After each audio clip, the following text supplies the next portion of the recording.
Park for the finals, minor and senior. And out on the centre now, the referee for the minor final, Thomas, Cavan Gaels versus Baileboro. Little stalemate for a moment as the referee waves on the play now out towards the far side. It's centre half forward here for the Gale side, Leo Costello. Attack broken up now. Right half back for Baileboro is Sean McCabe. Ball delivered now up towards the 20-metre line. Grabbed back here by the full-back Brian Galligan.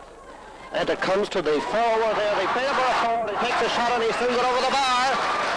It's the first score of the game there for Baileboro. Scored there by the left corner forward after about 50 seconds play in the first half. Kevin McIntyre it was.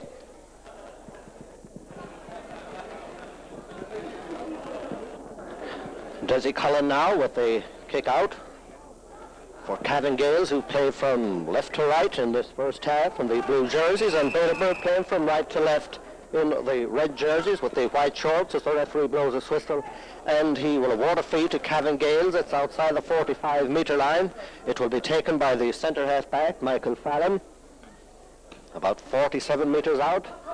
Long right-footed delivery right up through the centre, grabbed here by the full forward, Michael Leary now. Michael's 35 metres out, lobs it right into the goal map. It's grabbed in the goal there by Aidan Conley. It was a dangerous type of ball, but the coolness of the goalkeeper gets it out to this side, where it comes to Baileboro's left half forward. Gary Miller now with a high ball right out towards the far side. The deceiving hop now. And indeed, in the early stages, the crowd are, well, getting excited. And every reason to be so. Ball picked up here by Paul Jerem now for the Cavan Gaels. He's on the ground and the referee blows his whistle. It will be a free out to the Cavan side just inside the 20-metre line and about 3 to 4 metres in from the far sideline. Oh, a shortish kick that's blocked down. It comes back then to the corner back. Fergal Maguire clears it up along the far side. It comes now to centre half forward. Glenn Crossan here for Baileboro. Ball knocked away there for a moment, and it will be cleared upfield for the Cavan Gaels side. Out towards this side now, 45 metres out from the Baileboro goal will be the full forward, Michael Leary. He gets into the centre, but it will be grabbed back here for the Baileboro defenders by the corner back, Michael Farrell, and then it comes to the centre field man here for Cavan Gaels, Francie Mooney now with a high ball. It's curling, but it doesn't curl enough. It goes out to the right and it goes wide. Baileboro goalkeeper Aidan Conley places the ball for the kick out. That will be high down into the centre, broken down by Frank Mooney. Baileboro's left half back here, Brian Keegan, breaking it into the centre. It goes to the right half forward, Stephen Conley, a high ball into the full forward. Oh, a low hopping ball in towards the goal mouth, and Aidan Conley getting lots to do in the early moments. Gets it out down to this side. It will be Baileboro's left half forward, Gary Miller now with a right-footed kick. Calls into the centre now. Running back for it will be the Cavan Gaels left half back, Paul Jerem, and he has the ball now outside his own 20-metre line. A shortish kick that is grabbed by Baileboro's right half forward, or right corner forward rather. It's knocked away from him and pulled into the centre now. A little stalemate going out there in the far corner will be Fergal Maguire, very close to the far sideline. Darry Reynolds there after him, but he gets his kick now across into the centre and relieves the situation. Well, momentarily comes to the centre field man here for Baileboro. The kick blocked down from Finbar Clark and is whipped up here for the Cavan side. The referee blows his whistle and he will award a free out to Cavan Gaels, 45 metres out from their own goal. 45 metres out, and it will be taken by the last man in defence, wearing the number 7. Well, he decides to leave it. It's exactly on the 45-metre line. The shortest chip that drops somewhat short.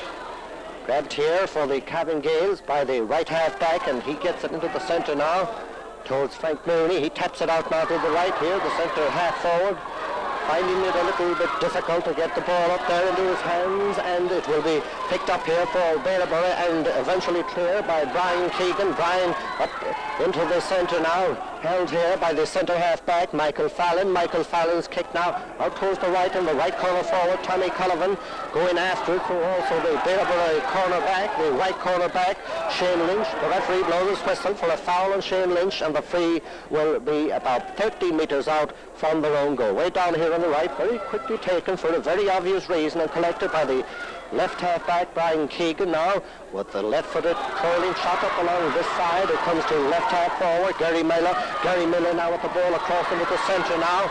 There's excitement now galore in the early moments. It's picked up here by Michael Fallon. Michael Fallon now clears it up to the centre. And the Cavan Gaels centre half forward there looked for a moment as though he was going to grab, but it went through and cleared out by the Baileboro defence, where it comes into the corner here now for Baileboro, and the left corner forward, Kevin McIntyre, with the high ball right across the goal mouth, out over the end line. The ball goes wide, and the score 1 point for Baileboro and no score for Cavan Gaels, and about 4 minutes gone in the first half. Will kick out for the Cavan Gaels side. Again dropping short, but of course there's a very stiff breeze blowing from right to left. This first half that favours Baileboro. Cavan Gaels attacking now. Kieran Byrne. Byrne transfers out to the right half forward. And the referee blows his whistle. It will be a free in now to Cavan Gaels. This one on the 20-metre line, and Francie Mooney is going to take it. It's about 15 metres to the left of the goal down here on our right.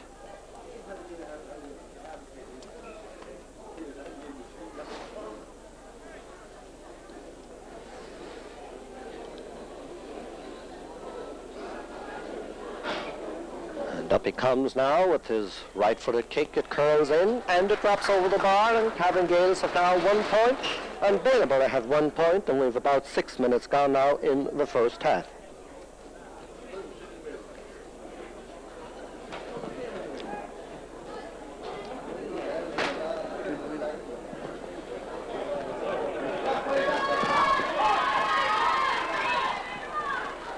Ball kicked out now into the centre. Cavan Gaels advancing again now. Kieran Byrne on the far side.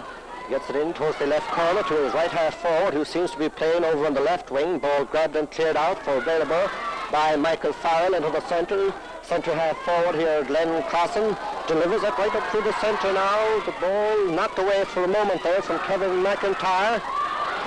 Coming out to it will be the fullback, Brian Gannigan, and his shortish clearance again pulled down by that stiffish breeze. It comes into the hands of Glenn Crossan for Baileboro. Glenn with it now 55 metres out. A lowest ball into the centre.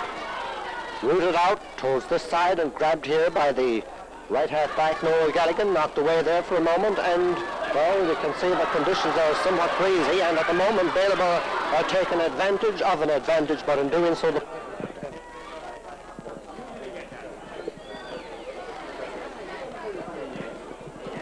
ball kicked out into the centre. The referee blows his whistle and he will award a free to the Baileboro side. It will be inside the 45-metre line, about 40 metres out there from the Cavan Gaels goal, taken by the centre half forward for Baileboro, Glenn Crossan. It's about 20 metres in from the far sideline, if that would be of any advantage. Up he comes now with his right-footed kick that lobs right in towards the goal mouth. Oh, it's knocked away from the right corner back here, Niall Carlin. Shades of the former great there as he gets it out towards the far side. It's Baileboro's centre half forward again, Glenn Crossan with it now. He sends it right across the field, meant for the left half forward there, Gary Miller, and then it comes back to the centre half forward, Glenn Crossan. High in towards the goal mouth, and it's gone over the bar, a point there. It looked for a moment as though it was going wide, but it did go inside the post, and the umpire, well, having no hesitation and putting up the flag. 2 points now for Baileboro and 1 point for Cavan Gaels, and about 10 minutes gone in this first half.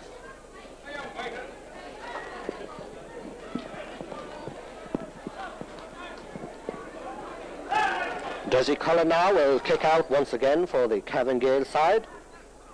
Trailed by that 1 point at this stage, but the game is very, very young yet. Nancy Mooney there, breaking it down. Right half back, collects it. Noel Gallagher now, way out towards the far side to his opposite number, Simon McCabe. He gets it up along the far side to Brian Keegan, and Brian's kick goes out over the sideline on the far side.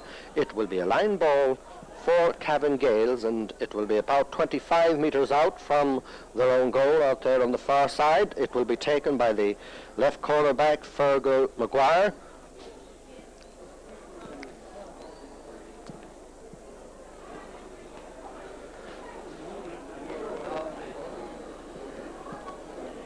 Well, Fergal gets plenty of length into this one, but it curls out over the sideline on the far side. That howling gale there, blowing from left to right and out over the sideline. It will be a line ball now for Baileboro, just inside the Cavan half of the field. Nicely pulled down here by Fergal Maguire.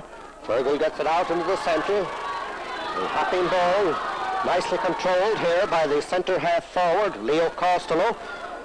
High ball up through the centre. It grabbed back here for the Baileboro side by Michael Farrell into the centre now to Finbar Clark. Finbar Clark way up along the far side here, and the referee blows his whistle, penalising the defence, and he will award a free in to Baileboro. It will be about 25 metres out from the Cavan Gaels goals, about 25 metres out. The linesman there on the far side, just as a matter of interest, Jimmy Cooney, throwing in the ball there to the centre half forward. And Glenn Crossan is one of these people that has certainly practiced with the 2 feet. This one right-footed, grabbed by the cornerback, Fergal Maguire, who's certainly doing quite well, but he gets it back out to Crossan again. He sends it back in towards the corner, and it's got a goal! A goal! Well, gapping, and the ball, well, running in over the fingers there of the defender to the surprise of the goalkeeper. The goalkeeper, well, he was so sure that the back had it, but he hadn't, and the ball went into the net. And the score now, 1 goal and 2 points for Baileboro and 1 point for Cavan Gaels. Back with the play, out of the centre, shoulder to shoulder. Crossing the left half forward here, rather. Gary Miller, high, but it goes out to the left and it goes wide.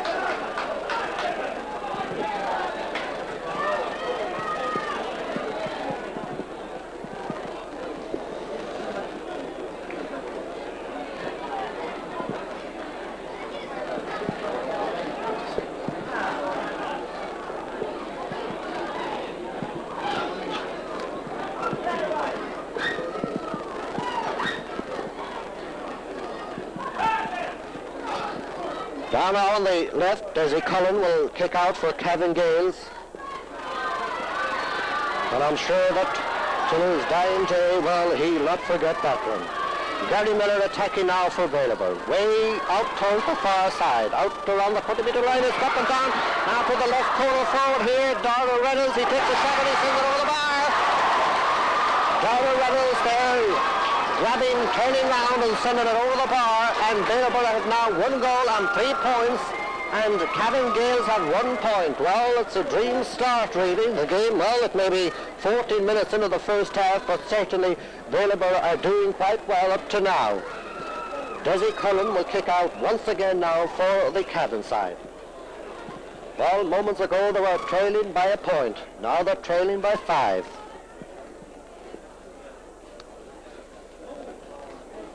And that nasty drizzle now, coming down again now as Frank Murray tries to get the ball up.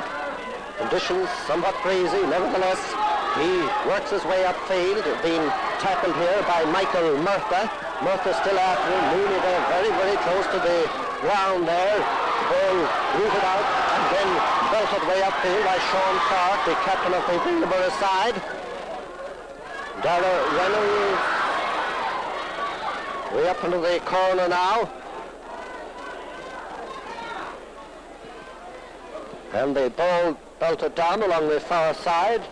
It's very close to the sideline. In fact, it was so close it was out over it, and it will be a line ball on the far side, 45 metres out from their own goal. That is the Cavan Gaels goal, and Paul Jerem is going to take it. 45 metres out as the rain comes pelting.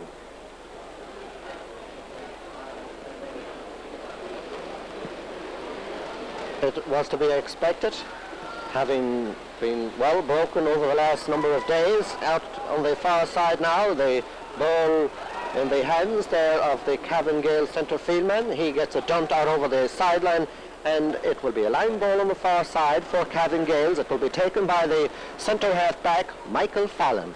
And it's not only raining at the moment, but it's pouring. Way up in the centre. Corner back here for Baileboro, Michael Farrell with a shortish kick. Right half back, Sean McCabe gets it further downfield now. And it's sent in through the centre now. And just look at that rain. It comes to the left corner forward, Kevin McIntyre. McIntyre selling dummies wholesale. Well, it's not a day for those type of passes. And the ball pulled and out towards this side. It comes to Paul Jerem now for the Cavan side. He's 45 metres out from his own goal. His left-footed kick now way up through the centre. Well, it is pulled on now out towards this side of the field. One would almost get the feeling that it was snowing. It's really pouring at the moment now. And the hopping ball now in towards the goal mouth. It's pulled in. And oh, a great save. It's gone. No, it hit the upright. It's a 45. It's a 45. And Aidan Connolly doing very, very well there. Doing quite well in the goal, and that's not the first time that he came to the call of the defence down there on the right, but there a golden opportunity for the Cavan side that was spoiled by a goalkeeper that is well up to now really in tune. 45-metre kick, slightly to the left of the goal on the right.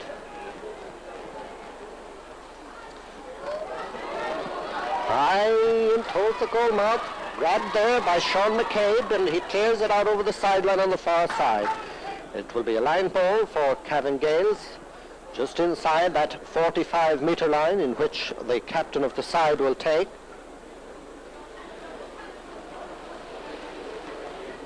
Moving back now. Has a looking around that 20-metre line. Up he comes now with his right-footed kick. Oh, goes right through the defence there, going out towards the far corner, harmlessly out over the end line, and the score remains 1 goal and 3 points for Baileboro and 1 point for Cavan Gaels, and we've about 19 minutes gone in this first half. Aidan Connolly now will kick out. Ooh, a very poor one indeed. It comes to the full forward. He's going in. The goalkeeper's coming out again. It's very near the end line. The full-back there dropping the ball out over the end line, and it will be a 45. Well, the kick out may have been poor, but the goalkeeper doing quite well again, and the eventual full-back dropping it out over the end line for a 45. Second 45 of the day now for Cavan Gaels, and Francie Mooney decides to chip it a short one. The ball very greasy. It goes to the left half forward, Kieran Byrne, and his shot goes out to the right, and the score remains 1-3 to 1 point. 6 points to 1 and about 20 minutes gone in the first half. And Aidan Connolly will kick out once again now. This one, well, slight improvement on the last one, but the ball very wet and very heavy in the far side. Paul Duren now gets it up along the far side. Nicely tapped in there towards the left and collected by the centre field man, Don Crotty. Down with the ball between the 13 and the 20-metre line. Decides to tap it back out to his right half forward, Stephen Connolly. And Stephen takes a shot and he sends it over the bar. It's a point for the Cavan side that narrows the gap 1-3 to 2 points after 20 minutes play in this first half.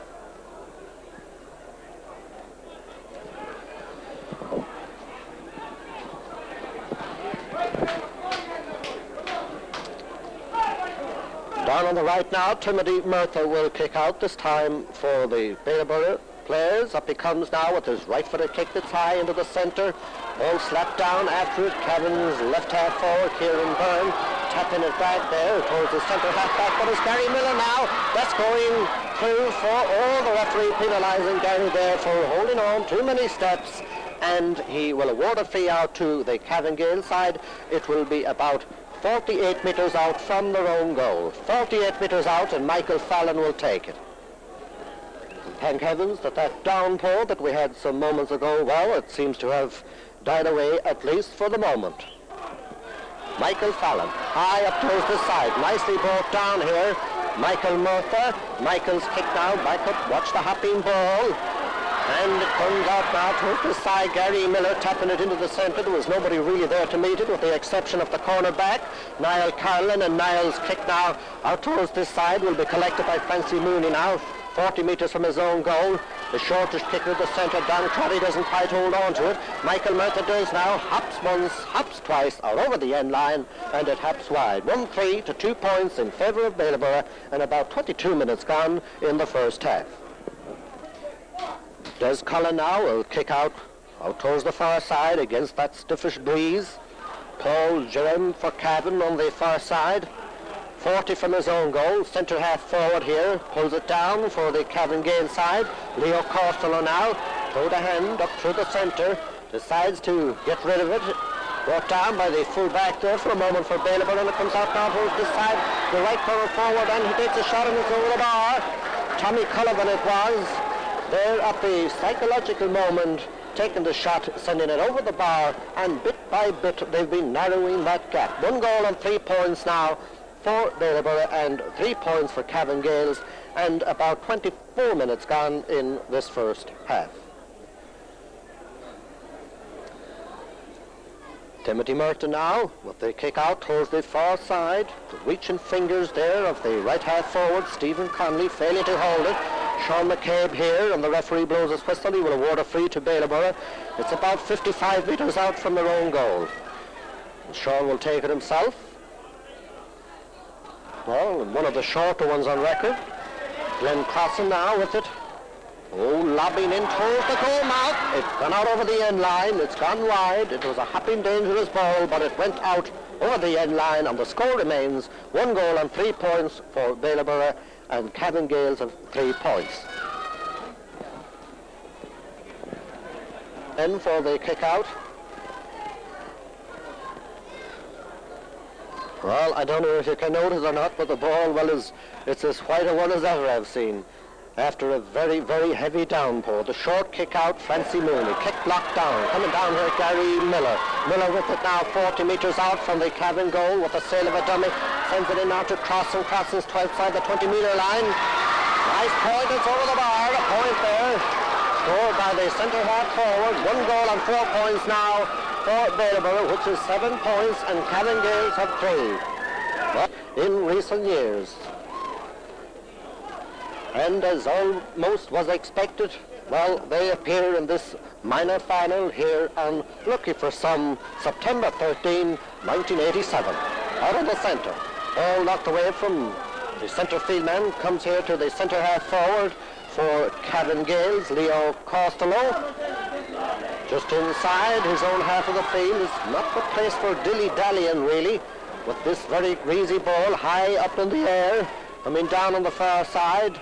And out after it here will be Sean McCabe. He belts it out under pressure out over the sideline, and it will be a line ball on the far side for the Cavan Gaels side, about 60 metres out from their own goal. About 60 metres out, and it will be taken by the left half-back, Paul Jerem. Well, the sun, well, making an appearance again now. This kick comes across into the centre where Cavan Gaels push forward. It transferred out now to the left half forward here, Kieran Byrne. Byrne is tackled here by Brian Keegan, and his kick goes right across the field. Out after it here with the centre half forward, Len Crossan, and he's pushed in the back, up helping his defence, and the referee awarding a free, which is quickly taken. It comes to the centre field man, Finbar Clark. Clark's right for the kick. It's going out towards the end line. And the right half forward there, David Farrelly, thought for a moment there that he might get a hand to it and, well, maybe swing it across in front or into the goal, but he didn't. It went out over the end line. 1-4 to 3 points in favour of Baileboro.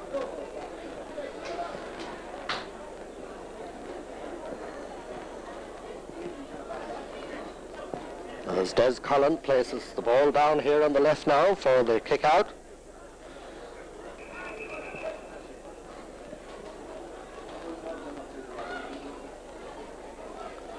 Well, the referee there running in to have a word with the full-back and corner forward.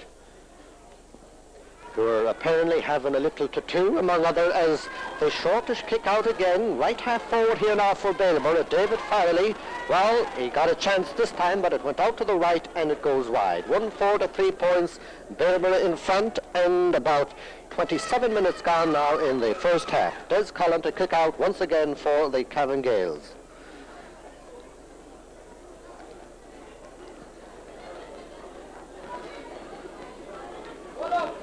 Well, you can see how the stiffish breeze brings it down as it is collected by Michael Fallon. Michael belts it up along the far side, and for a game that really started off in a whirlwind fashion, well, the pace has died down a little, but maybe it was that heavy rain that we had some moments ago. Anyway, the line ball on the far side for Baileboro, it's about 55 metres out from their own goal, taken by the cornerback Michael Farrell.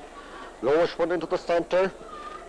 Read back here by the right half, Sean McCabe now. High ball in towards the 20-metre line, and a number of anxious forwards and very anxious backs. It comes to the centre field man and over the bar. Michael Murphy there, grabbing, taking a shot, engaging it nicely, sending it over the bar. 1 goal and 5 points now for Baileboro and 3 points for Cavan Gaels. And about, well, a little over 28 minutes gone now in this first half as Des Cullen will kick out down here once again now for the Cavan side. Des, who has certainly been quite a busy man now in this first half. But remember that Cavan Gaels are playing against a very stiffish breeze. Grabbed in the centre by Finbar Clark. 35 metres out. He's on the ground. The referee watches. The referee penalises him there.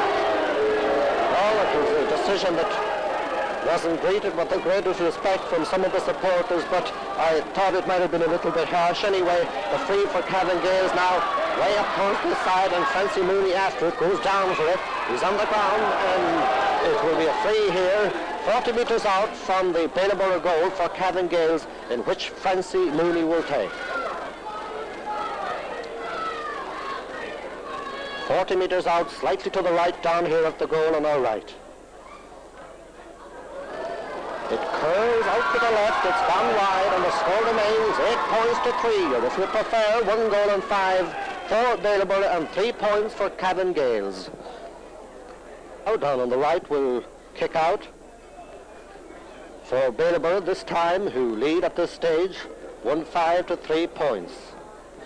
Leading by 5 points as the referee calls for the ball because it is half-time. Well, a first half that was entertaining, a first half that started off with a welter of excitement, and then that heavy downpour that we had, well, it seemed to dampen the spirits, and why not? Of the pace of the game, it died down somewhat, but nevertheless, it was a first half that was very entertaining, and Baileboro playing with that stiffish breeze blowing from right to left, lead at half-time, 1 goal and 5 points, and Cavan Gaels have 3 points.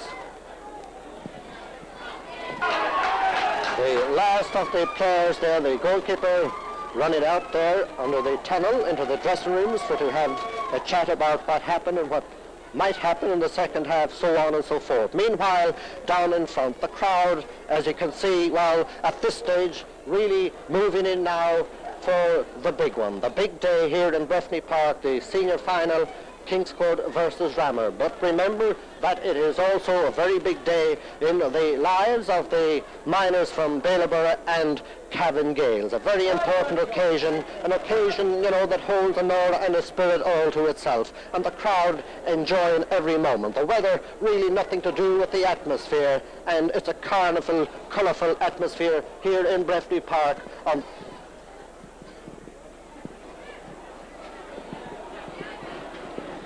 Well, we welcome you back now for the second half, and the referee waiting for the last man in the Baileboro defence to come out on the field, and that was Brian Keegan. Now throws in the ball, gets the second half underway.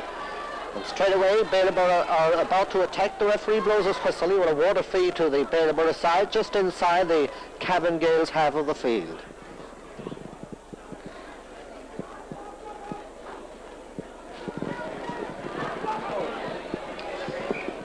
About 2 yards inside the half of the field now as Michael Murtha's right-footed kick swings out towards the left. It's broken down there.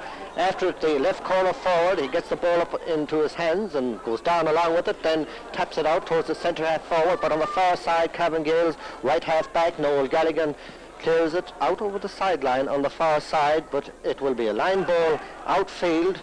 Apparently it touched one of the forwards there, and it will be a line ball for Cavan Gaels about 22 metres out from their own goal, taken by the right corner back, Niall Carolan.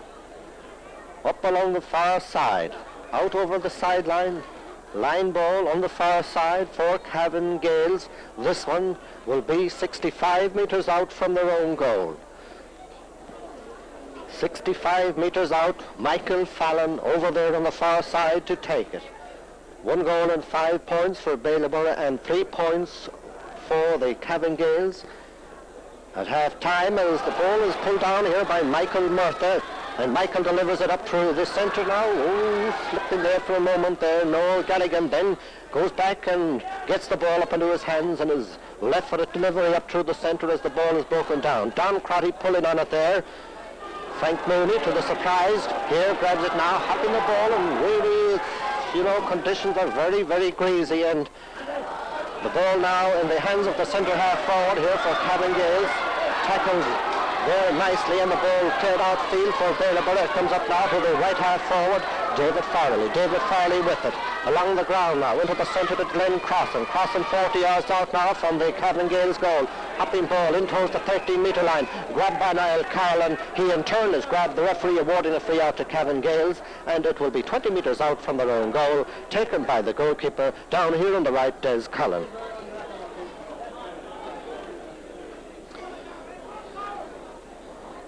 Ball just looking down in front at two very anxious managers on the right in the Sheridan for Baileboro. Meanwhile, Baileboro attacking high ball, and it goes out over the end line and it goes wide. Down in front, the Cavan Gaels manager there, Phil Cullen, well, watching to see how those plans are hatching. Meanwhile, up to his right and down here on our right for the kick out. 5 points between them now. Up he comes with his left-footed kick. Finbar Clark there, failing to hold there for a moment of the ball, belted by Michael Murtha out towards the right, harmlessly out over the end line. 1-5 to 3 points in favour of Baileboro, and about 2.5 minutes gone in the second half. And up comes Des Cullen with the kick. It's high down towards the 45-metre line. It's broken down. Collected here by the full right half forward, rather, for Baileboro, David Farley on the ground. Still David Farley surrounded by the Gaels players, and the ball tapped across into the centre net to Michael Murtha, and this one, well, going out towards the right. It's not going to go wide. After it will be the left corner forward, Kevin McIntyre. McIntyre decides to play it back outfield, and in doing so, it comes now to David Farley. He's about 25 metres out. David is pulled. He is fouled, and the referee will award the free to Baileboro, which is quickly taken right in towards the goal mouth, and the ball grabbed back here by Niall Carolan and cleared out towards this side of the field. Centre half back and captain of the side, Sean Clark. Sean transfers it now to Finbar Clark. Finbar into the corner. David Farley going out after it. Little nudge there from behind as the ball is cleared out. Well, it gives you an idea how greasy the conditions are as Sean Clark once again comes to the aid of the Baileboro players and tries to feed the ball across into the centre. Then he gets that return, and Sean now with three Gaels players around him. The referee blows his whistle, and he will award a free to the Baileboro side, and it's about 55 metres out from the Cavan Gaels goal. 55 metres out. Michael Murtha is the one that's going to take it, the tall Michael. And Michael decides to have one hell of a run at this one. Up he comes now with this right-footed kick that swings out towards the right. Broken down here out over the sideline, and it will be a line ball down on our right for Cavan Gaels. It's outside the 20-metre, that's the 20-metre flag to the right, and it will be taken by the left half-back, Paul Jerome.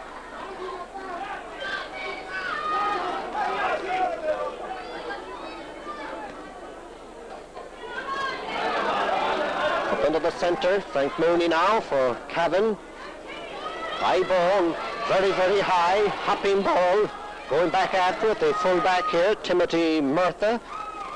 And the ball will be cleared downfield here for the Baileboro side. Sean Clark breaking it down. It is thumped out towards this side, an intended pass, but when somewhat astray, the referee blows his whistle, awarding a free in to into Cavan Gaels, rather, for the foul there on the right half forward, Stephen Conley, and it's about 35 metres out, and Frank Mooney is going to take it.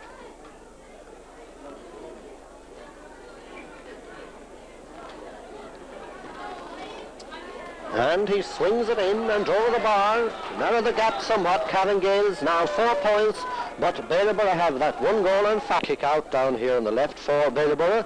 Out towards the far side, Gary Miller with it now. Back in the defence and turns it into attack now, moving upfield with the ball now. He's gone inside the 45-metre line. Still Gary Miller, and still Gary Miller. He takes a shot. Oh!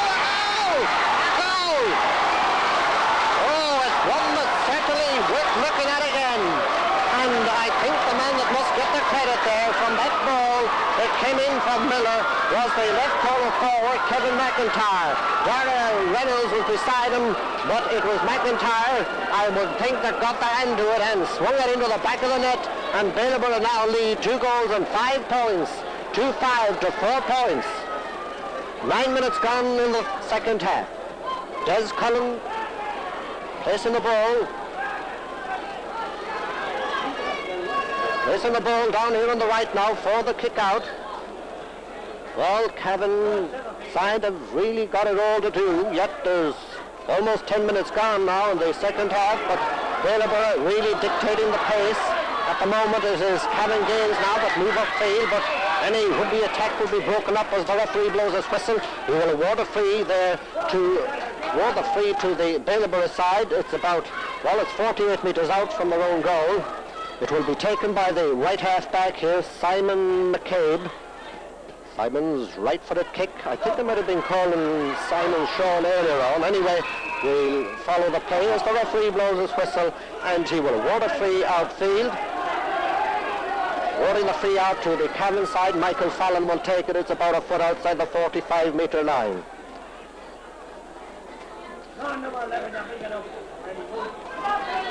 Right up to the centre.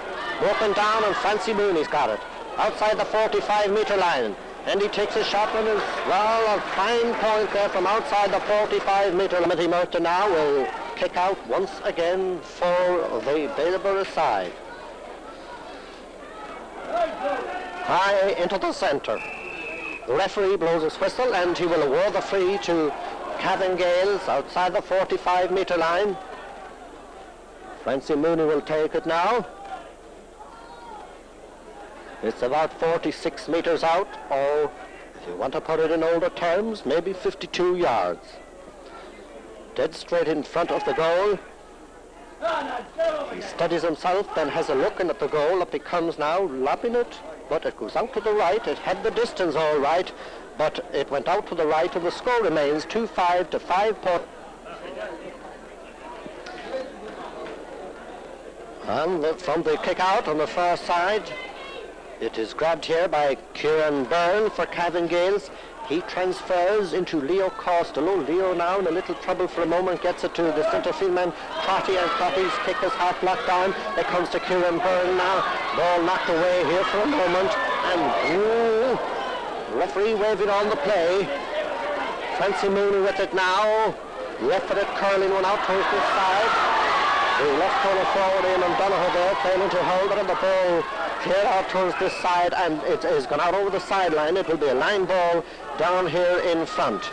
A line ball in front, and some familiar faces there heading towards the dressing rooms there, as this line ball will be taken by Michael Fallon outside. Well, it's about 50 metres out now from the Baileboro goal. Pulled down here by Crotty. Down Crotty now. The referee awarding the free in to Cavan Gaels on the 20-metre line, dead straight in front of the goal. Francie Mooney is going to take it. Will he try blasting operations, or will he be satisfied with the point? Well, there's about 13 minutes gone in the second half, and he tries for the goal, but it goes out over the end line, and the score remains 2-5 to 5 points. Second half that, well, is somewhat dull as the ball is kicked out now towards the centre. Francie Mooney now taps it across to his right half forward, Stephen Conley, and Stephen takes a shot and he sends it over the bar. And I can say this much, that Cavan Gaels are picking off some nice scores there from way out the field. That one was about, well, 38 metres out or thereabouts, and it narrows the gap. Timothy Murtha down on the left now with the kick out. Baileboro playing now with the coolness of confidence. Up he comes now with his right-footed kick now. Broken down. Centre field man here, Michael Murtha. Right through the centre now. And the ball grabbed there by the left corner forward, and the pass not really going the distance. Full-back gets it down for the Cavan side. Brian Gallagher out to the far side. Nice blocking down there from the boot there of Don Crotty on the far side by the left half-back, Brian Keegan. And the referee has decided to award a free to Cavan Gaels, and it will, or to Baileboro rather, and it will be about 55 metres out from their own goal on the far side, and Sean Clark will take it. It's about 5 yards in from the far sideline. Oh, curling out towards the sideline, saved from going over. And high dropping ball down under it here. Kevin McIntyre breaking it down, going down after it here. Finbar Clark. And the ball eventually collected here by the centre half forward, Glenn Crossan. Across into the centre now. Broken away here and collected by the cornerback, Fergal Maguire. Fergal going right and left and then coming back right. Gets it down into the centre. Glenn Crossan with it here now for Baileboro. Glenn taps it out towards the far side, and the ball curled in now where Michael Fallon awaits and collects for Cavan Gaels and belts it out over the sideline on the far side. It will be a line ball for Baileboro, and Sean Clark will take it. It's about 60, well, it will be now about 55 metres out there. About 55 metres from the Cavan Gaels goal. Sean Clark to take the kick. 11 points to 6.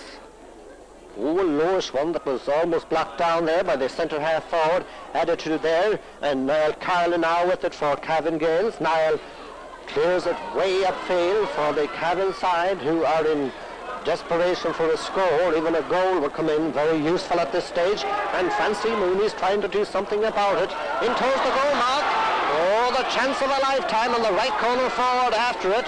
Maybe seconds late. The ball will be collected here by the right cornerback, Shane Lynch, and Shane gets it out towards the far side where Michael Farrell there tries to get it up, succeeds in doing so. He is fouled. The referee blows his whistle, and he will award the free out to Baileboro, and it's about 5 yards out from their own end line, and as many more yards in from the far sideline. Right-footed chip, a shortish one.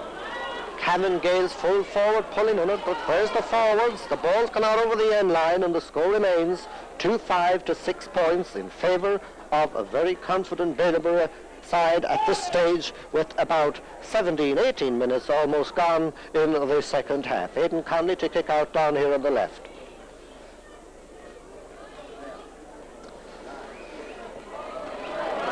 And Michael Murtha there, winning the tussle here in the centre. Don Crotty tapping it back. Niall Carlin, who appears to be out in the centre of the field now.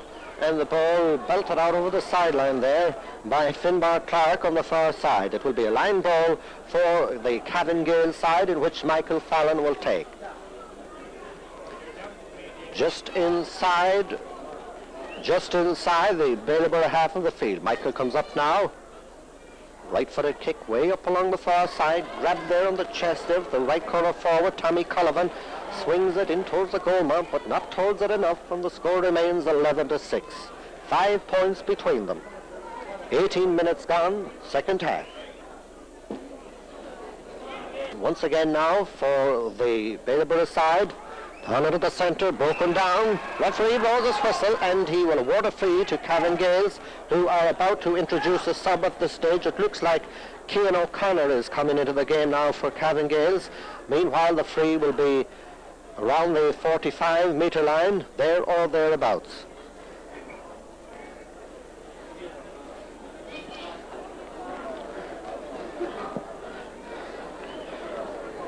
And Francie Mooney now, the captain of the side, will take this kick. 5 points between them and about 10 minutes, little over 10 minutes left in the game now. And he swings it out to the left of the post and the ball has gone wide. Still 5 points between them.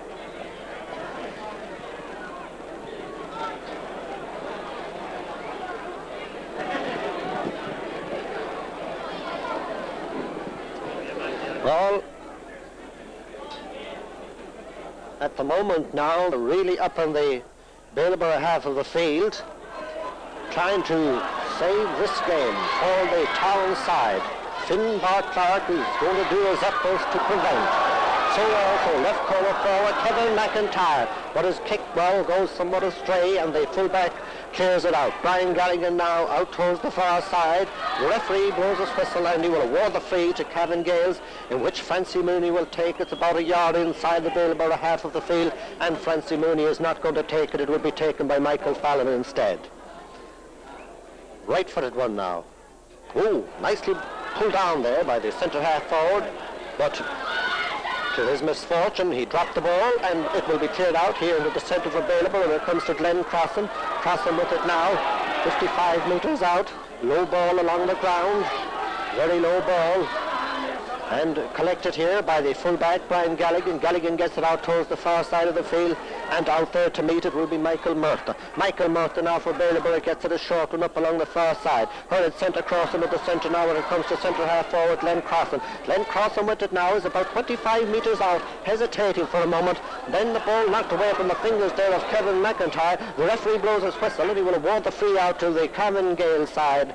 It's about 23 metres out from their own goal, and Michael Fallon will take it. Still those 5 points between them, and about 9 minutes left in the game now. As Michael chips it up through the centre, Finbar Clark there, losing the ball for a moment, and Cavan Gaels now trying to push forward. Oh, nicely brought down here by Michael Farrell, and Michael is fouled.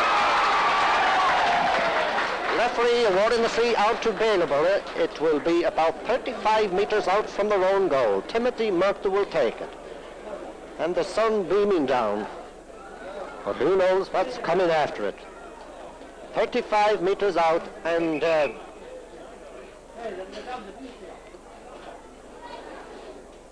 well, it appears that out in the centre of the field that one of the Cavan players has received a knock or an injury or something out there to his left leg. It looks like Frank Mooney is the one that got, well, that's limping at the moment. In fact, it's Don Crotty. Don Crotty is the one, not Frank Mooney. And he's getting that magic rub out there from the trainer of the side, Phil Cullen. Free now, heading out toward the sideline, but it will be safe from going over. And Finbar Clark now for Baileboro. Swings it into the centre. Tapped out here for a moment by Michael Murtha. Going down after it is Francie Mooney now, 30 yards from his own goal. Out to this side now where it comes to Paul Duran. And the referee blows his whistle. He will award the free out to the Cavan Gaels inside the 45-metre line. It's quickly taken, and rightly so. Centre half forward here, Leo Costello, high ball that was way out towards the far side. The reaching fingers of the cornerback here for the Baileboro side, Shane Lynch, and the ball in the hands of the left halfback, Brian Keegan, and Baileboro moving upfield now, turning defence into attack. But in doing so, the ball goes out over the sideline, and the score remains 2-5 to 6 points. It will be a line ball on the far side for the Cavan Gaels. And believe it or not, the ball was lost for a moment.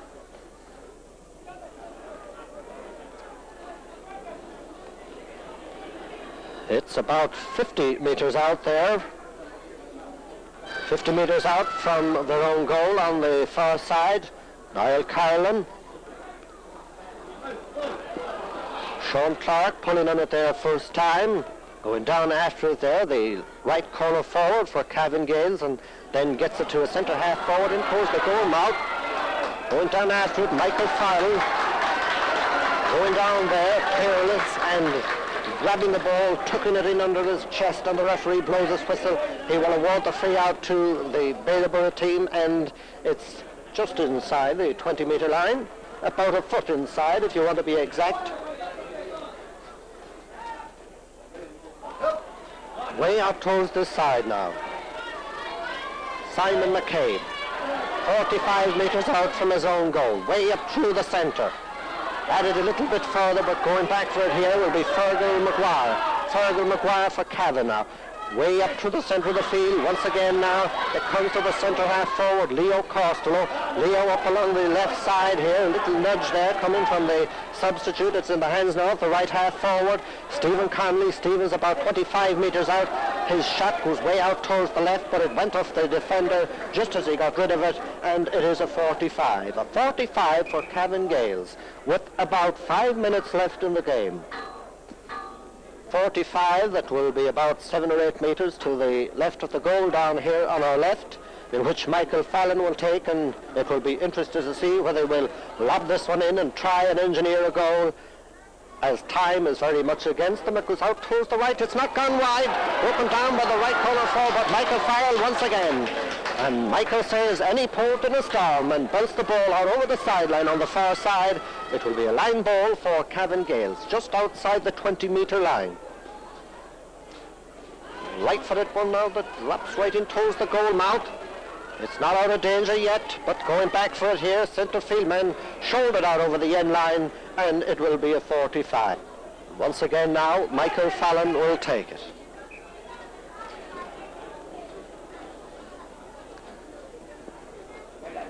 Oh, lobbing it right in towards the goal mouth. Timothy Murtagh comes out to it, and Timothy gets out towards the far side. It's heading towards the sideline. Gary Miller says it and going over.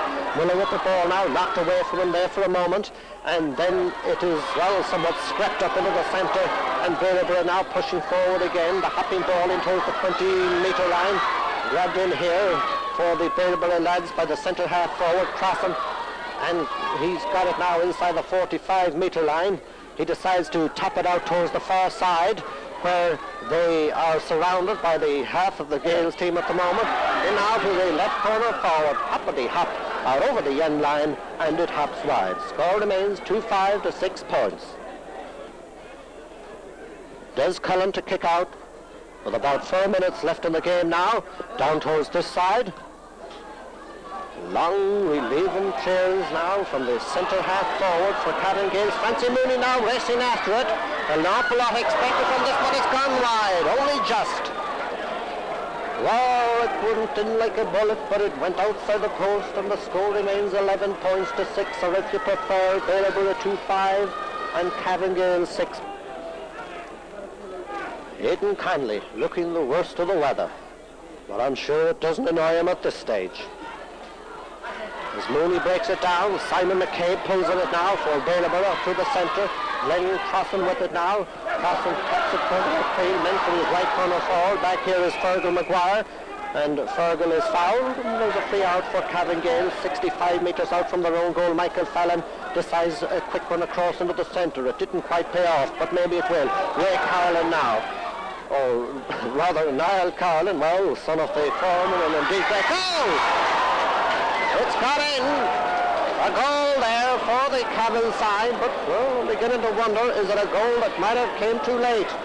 Maybe not. There's about 2.5 minutes left in the game. 2 goals and 5 points for Baileboro, and 1 goal and 6 points for Cavan Gaels. 11 points to 9, and Baileboro are now thrown into the danger zone. 2 points between them, and Carolan again. Oh, swings it now right in towards the 20-metre line.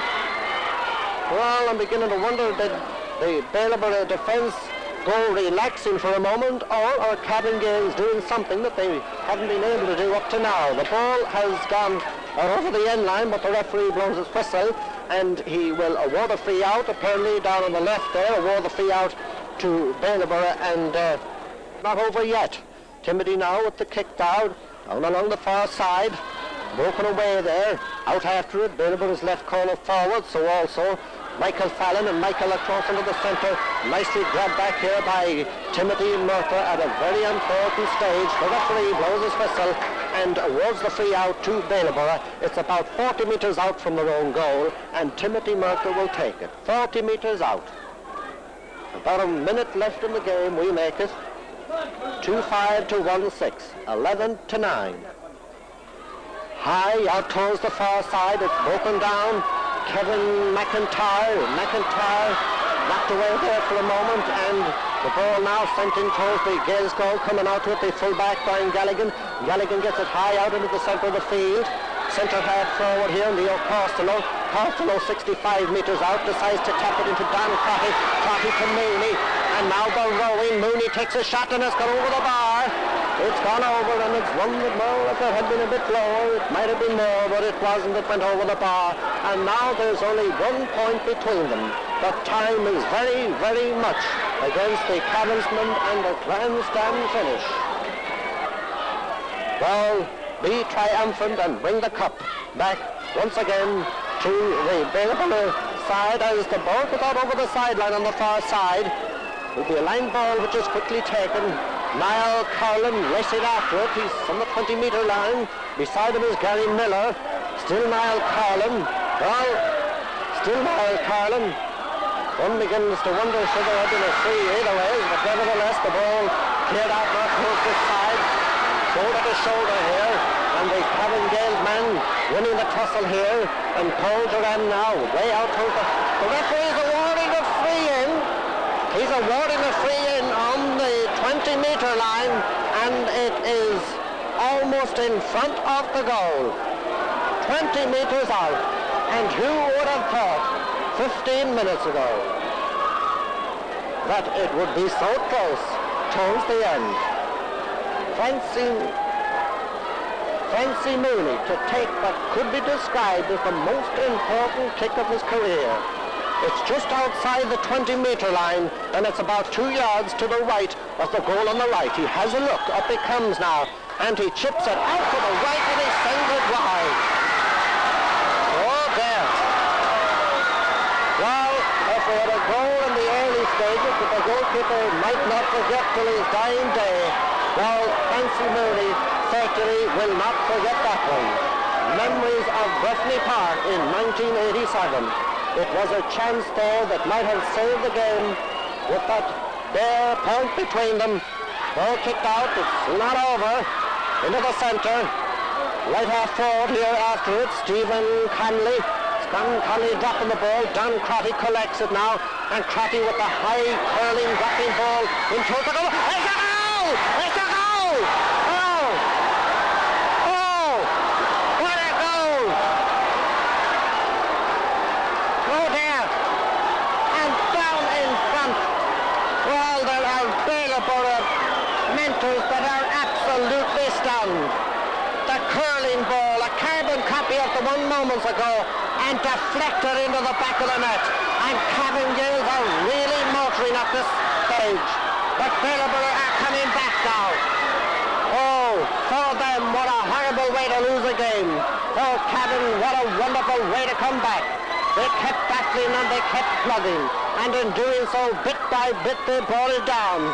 And towards the end, a very, very valuable goal indeed. Well, on the far side, there's a line ball.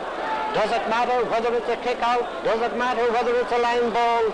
I guess it doesn't matter anymore. Way out towards this side. Michael Murtha in the centre. Michael Murtha 40 yards out. Michael Murtha still got the ball. With about 33 minutes gone in the second half. Sean Clark is fouled, but the referee waves on the play. He gives him an advantage, whatever advantage it may be.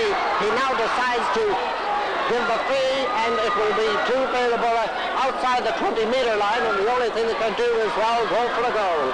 And just have a look at the number of players that are up there in that town goal. 2-7 to 2-5. 2-7 to 2-5. Cavan, who were almost battered, if you like, there for periods in the first half and early in the second half, but that great fighting spirit that has been well there so often, they kept plugging, they kept coming back, and in doing so leaves them now 2 points in front. Michael Murphy to take the kick. It's low, it's hard, it's blocked down, and it is grabbed here. It's coming towards the goal mouth, and it's dropped it over, belted out there by one of the defenders. It's all over.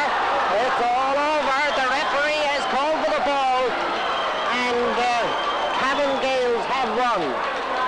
Well, I wonder what's going through Phil Collins' mind now.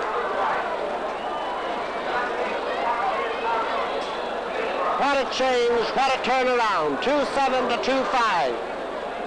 In a game that now finished in dramatic style. They got their chance with seconds to go in the game with that 20-meter free. Francie Mooney took it.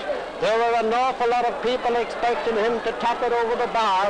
As far as Cavan Gaels were concerned, he tapped it all right, coolly, but it went out to the right and it went wide. And then in a moment or so after that, they had, well, what could be described as a spectacular goal that was deflected in. And, well, I'm not so sure who curled it in, but there's no doubt that we'll find out. It was a master goal and an almost carbon copy of the one that we had earlier on up at the other end. And Baileboro at this stage, who were, well, almost lords and masters for 3/4 of the game, well, surely at this stage they must feel a little bit stunned and certainly disappointed because, as I say, they were doing quite well. But the old touch coming from the Cavan town side, keep plugging and who knows what will happen. That is exactly what Phil Cullivan and company did, who will receive the cup from the chairman of the Cavan Minor Board, P.J. Farley. And a man that might not have got an awful lot of mention during the duration of the game was Michael Mary, and if my mind serves me right, it was he who got his hand to that ball there in the dying moments and deflected it in and deprived Baileboro of taking the minor title. Meanwhile, down in front.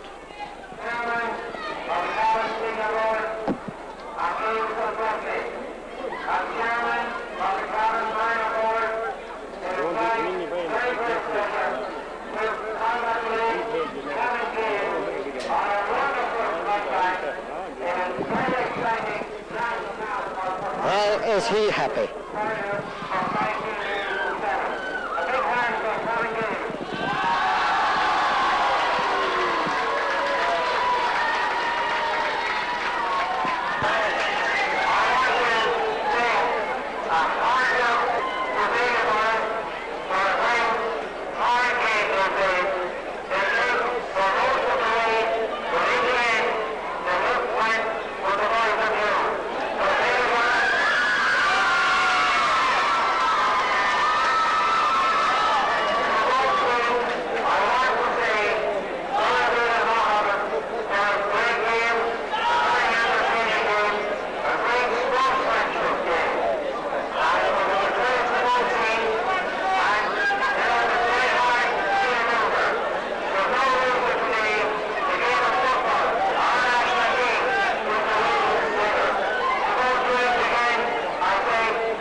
Breffni Park on this September 13, 1987 for the Cavan Senior Football Final. Kingscourt, the team in blue, the champions versus the challengers, Rammer United, on September 13th, the day that could be looking for some. And the teams now out on the field to the great roar of the crowd, a huge crowd here in Breffni Park for this senior football final that has been talked about, well, almost since the championship started. These were the teams that were, well, to be expected to appear in the final, and as expected, well, here they are. Kingscourt down on the right and limbering round now before the start of the big game. Meanwhile, up at the other end, the Rammer side are doing likewise.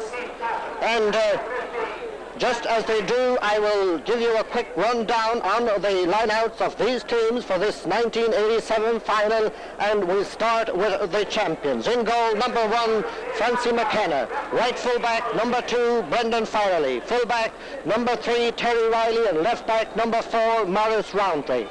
The half line on the right, number 5, Joe McCall. In the centre, number 6 will be Pat Faulkner, and on the left, wearing number 7, the last man in defence, Barry McArdle. Centre field, number 8, and along with him, wearing number 9, will be Joe Dillon. The half forward line on the right, Michael Riley. In the centre, number 11, Michael Faulkner, and on his left, wearing number 12, John Martin.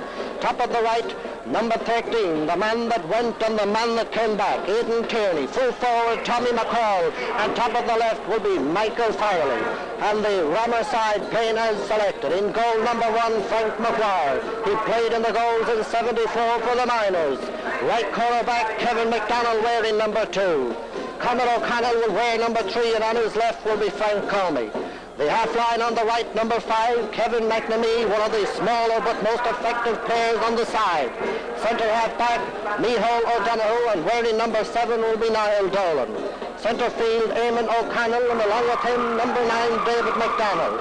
The half forward line on the right, number 10, Paddy McNamee, the holder of 3 Railway Cup medals and championship medals with the Rammer side. Centre half forward, Martin Lynch, and on his left, number 12, making his debut in a senior final, Paul Sheridan. The full forward line, top of the right, wearing number 13 will be Derek McDonald. Full forward, number 14, Sean Cole, and top of the left, wearing number 15 will be Frank Tynan. And speaking of Railway Cup medals, of course, Jim Riley holds 2 Railway Cup medals on the Kingscourt side.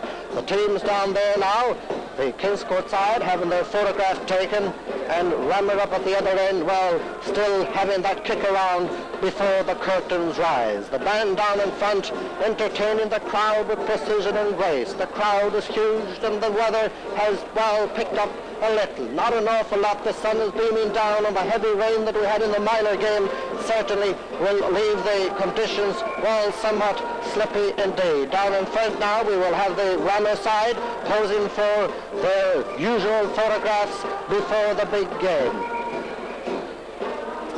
Well, it's interesting to note that in the championship as of now that Kingscourt have, well, they've managed to score 10 goals and 29 points, and certainly that's a fair tally by any standards. Having said that, they conceded 2 goals and 18 points. And their top scorer was Michael Riley there with 4 goals and a point. Michael Faulkner having scored 2 goals and 6, and Aidan Tierney 3 goals and 3. Rammer in the championship, they've scored 4 goals and 47 points, and they have conceded 5 goals and 28. But if we go back for a moment to the 447 that Rammer scored on the 10, well, the interesting feature about that is that if you top that up, you'll find that both sides have managed 59 points in the championship up to today. The top scorer coming into the game for Rammer will be Martin Lynch, having scored 23 points, and not too far behind, Derek McDonald scoring 3 goals and 8 points. They've had their photograph taken. They're breaking up now, and in a moment we will have the grand parade.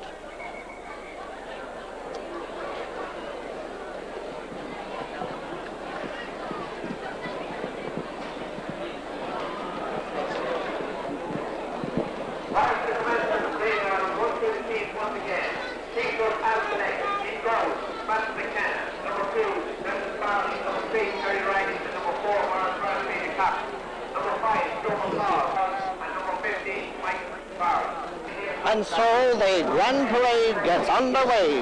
this 1987 Senior Football Final. Rammer United, the challengers, versus Kingscourt, the champions. Rammer led by the captain of the side, Sean Cole, aided by the mascot down there beside him, his son Shane. And on the other side, coming up in a moment, we will have Jim Riley, and he is, well, aided by his son there as well. And down at the other, over on the far side rather, coming behind Frank Tynan there on the far side will be his son Dermot Tynan there, aiding as the mascot here for this Rammer side in 1987. The band now turning out towards the far side, a colourful scene and a huge crowd. The crowd enjoying the colour and enjoying the occasion. The weather, well, it has been dampened somewhat by the heavy rain, but it doesn't dampen the atmosphere of Breffni Park today.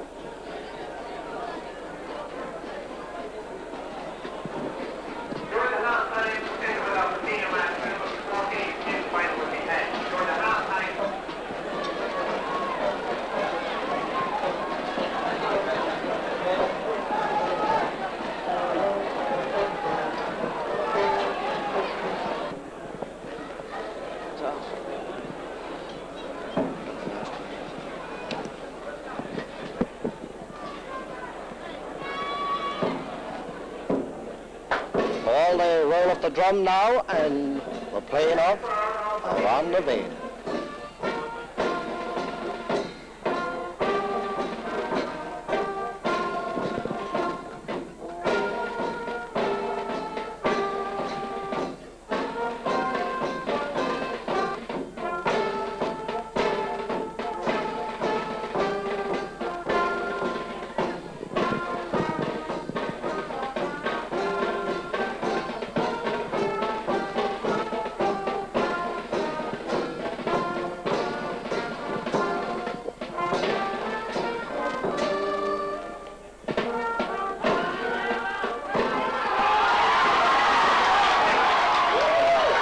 Cheer, and any moment now the senior final for 1987 will get underway. The man in the middle, Micheál Greenan, just checking around now to make sure that backs are back in their positions and forwards likewise gone forward to theirs.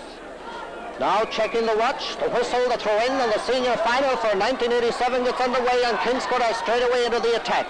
Jim Riley now with a high ball in towards Michael Faulkner. He's 25 yards out, he takes a shot and it's over the bar, the first score of the game. The first score coming from Michael Faulkner, who has 2 goals and 6 points in the championship up to today, sending that one over the bar after about 40 seconds play in the first half. And indeed, it's at this stage I'm very pleased to have here beside me, and indeed unfortunately for him and many of the Rammer supporters and mentors, we have a man that, well, wasn't able to take his place today because of injury, and that is James Cole. Just for a moment, James, a quick word. That was a dream start, if you like, after about 40 seconds for Kingscourt. Was right, Michael, there. Kingscourt looked very determined there.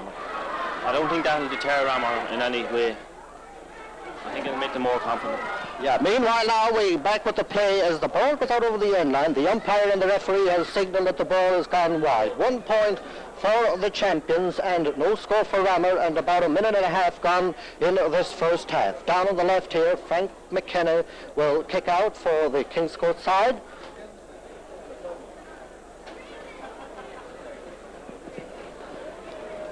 Up he comes now with his right-footed kick against the sun, and that stiffish breeze blowing from right to left out towards the far side. It's belted out over the sideline, and it will be a line ball on the far side for the Kingscourt players, in which Barry McCardle will take. It's about 55 metres out from their own goal. That is the Kingscourt goal on the far side.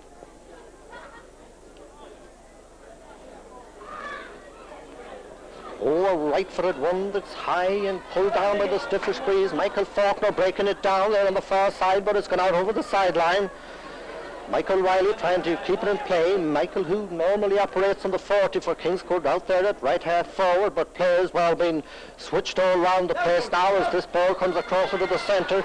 A little nudge there coming from behind, and the referee awarding the free for the push there on Eamon Connell, and it's about 65 metres out from the Kingscourt goal.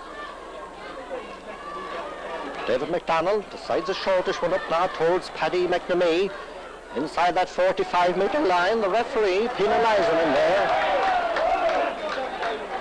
Penalising Paddy McNamee there for what? And it will be a free out inside that 45-meter line. Barry McCarty will take it. Well, it's about a foot inside the 45-meter line if you want to be exact about measures now as he comes up now with this right-footed kick into the centre. Again, you can see how the breeze shortens those ones as the ball is sent back out towards the far right, out after Derek McDonald now.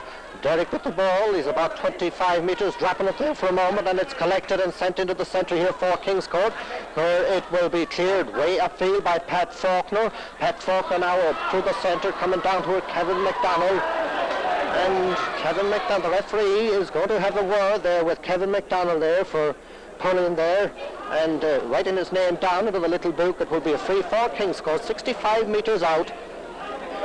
65 metres out from the Rammer goal, and Jim Riley will take it.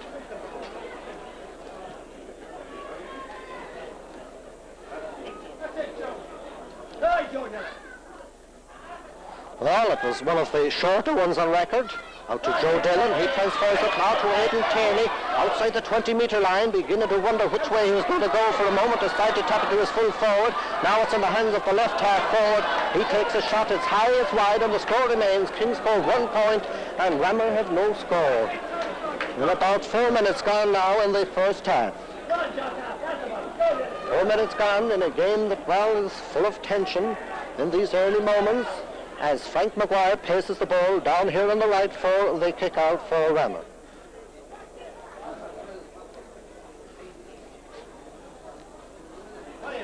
High into the centre, nice fielding here by David McDonald. Outside the 45, his own 45, who's, well, could have done with a little assistance there. It now comes from the referee, and let's hope that this isn't going to be the pattern of the game or anything like that. The referee now having a word with the Kingscourt full forward, Tommy McCall. The free will be 50 metres out from the Rammer goal, and Micheál Donoghue will take it, one of the younger players making his debut now in a senior final. Way out towards the right, McDonald doesn't quite hold on to it, and Morris Roundtree for Kingscourt does. Morris decides to tap it back there. The free will be about 30 metres out. 30 metres out from the Kingscourt goal, and Barry McCarty will take it.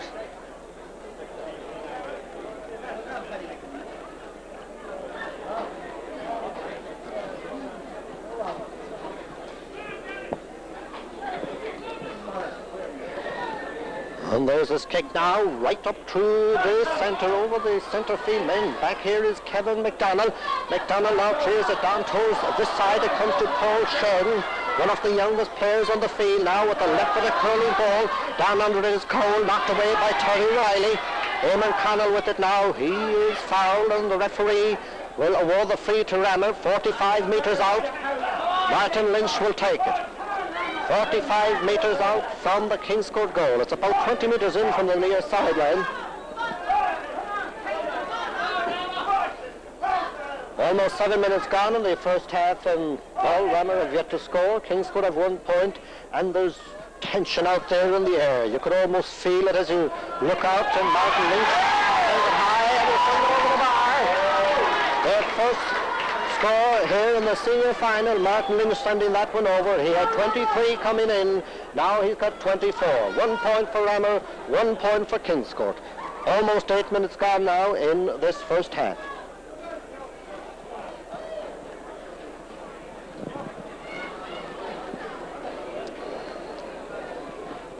Frank McKenna. Oh, you can see the way the breeze caught that one. Very close to the sideline, so close it was out over it, and it will be a line ball down here on our left, a line ball for the Rammer side, in which Martin Lynch will take. Seamus Galligan, the linesman down there on the left, placing the ball, and Martin Lynch replaces it.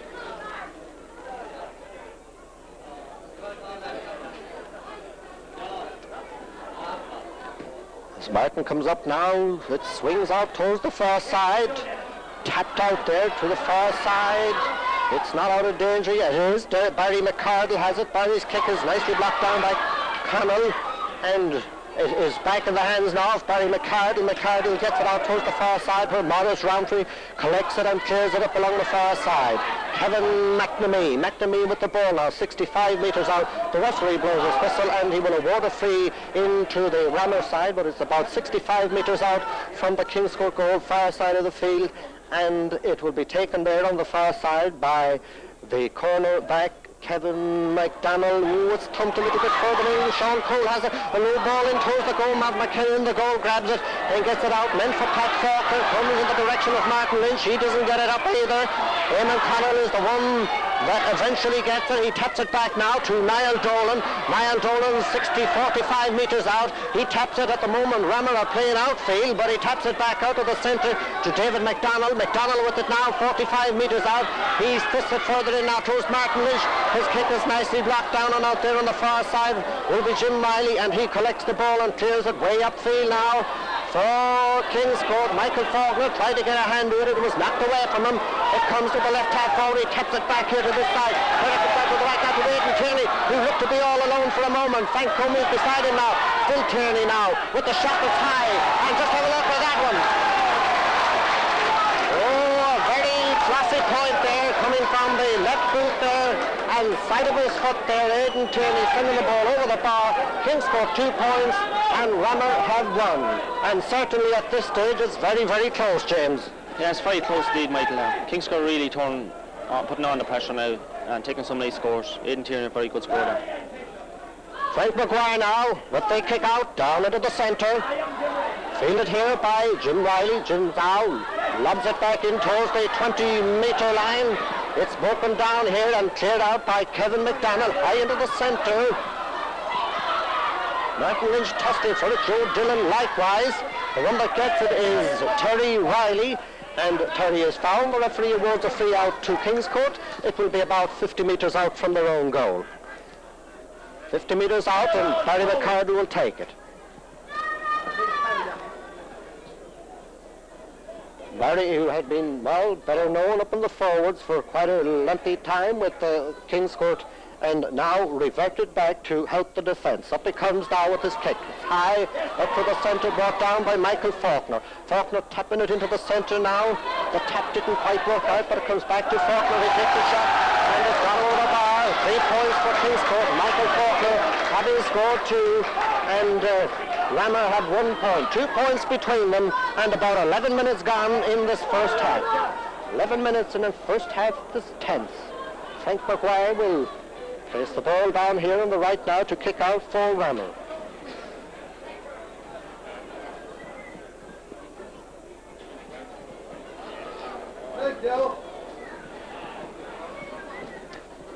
And up he comes now. It's high down into the centre. And at this stage, well, one gets the feeling that Kingscourt have that edge there in the centre of the field, an area that has been, well, talked an awful lot about in recent days. Barry McCardle once again having quite a kicking time now. This one's about 65 metres out from his own goal.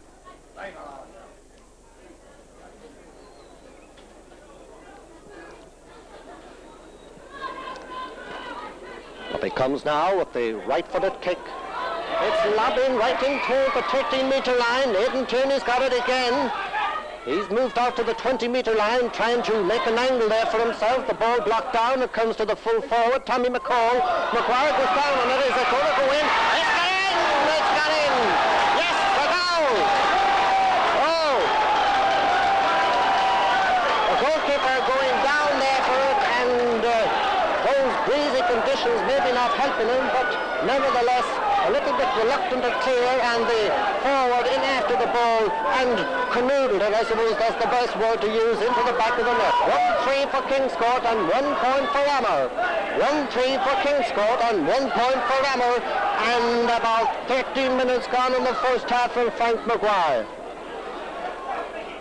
One that he'll always remember till his dying day. Way up towards the other end. McDonald racing out after it. Ball cut away there. The referee blows his whistle. It will be a free in to Rammer, and it's about, well, It looked there for a moment as though the referee was awarding a free there from the 20-metre line, but apparently now it's a line ball on the far side. About 24 metres out. High one right across the 20-metre line. Somebody going up awfully high. David McDonnell it was, but the ball will be cleared out. A shortish clearance, a nice deflection here by John Martin. Up now towards Jim Riley, who scored a goal and 7 in the championship. Michael Faulkner getting a hand to it again, but who's there to meet it? And the ball cleared down by Kevin McDonnell, turned towards the far side. Martin Lynch and Sean Cole. Sean Cole with it now. Decides to tap it into the centre. Meant for Martin Lynch. He gets to it. He's 20 metres out. Taps it back to Frank Tynan. He turns around. He takes a shot and it's out to the right and the ball turned wide. 1-3 at 1 point in favour of Kingscourt, and about 14 minutes gone in this first half. Frank Buchanan now placing the ball down here on the left for the kick out. Kingscourt playing with the coolness of confidence at this stage. McKenna kicks out now towards the side of the field. Paul Sheridan with it now, 35 metres out. Well, very expensive kick indeed. It goes out to the right and the ball has gone wide and the score remains 6 points to 1. 1-3 to 1 point.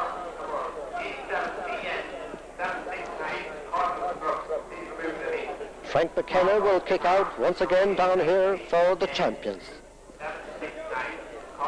And the heavy rain that we had in the minor game has been replaced by a strong, bright sun, and the ball goes out over the sideline on the far side.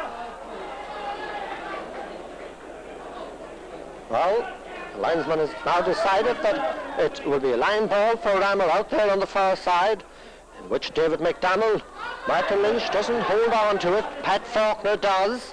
Out towards John Martin and Niall Dolan, and John Martin is penalised there for holding, and it will be a free into Rammer about 40 metres out, a little inside the 45-metre line. Martin Lynch to take it.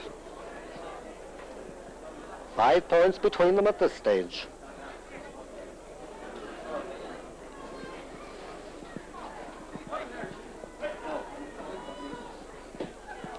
Oh, he curls it in, but it's gone out to the left of the post and it has gone wide. Score remains 1-3 to 1 point. Kingscourt in front.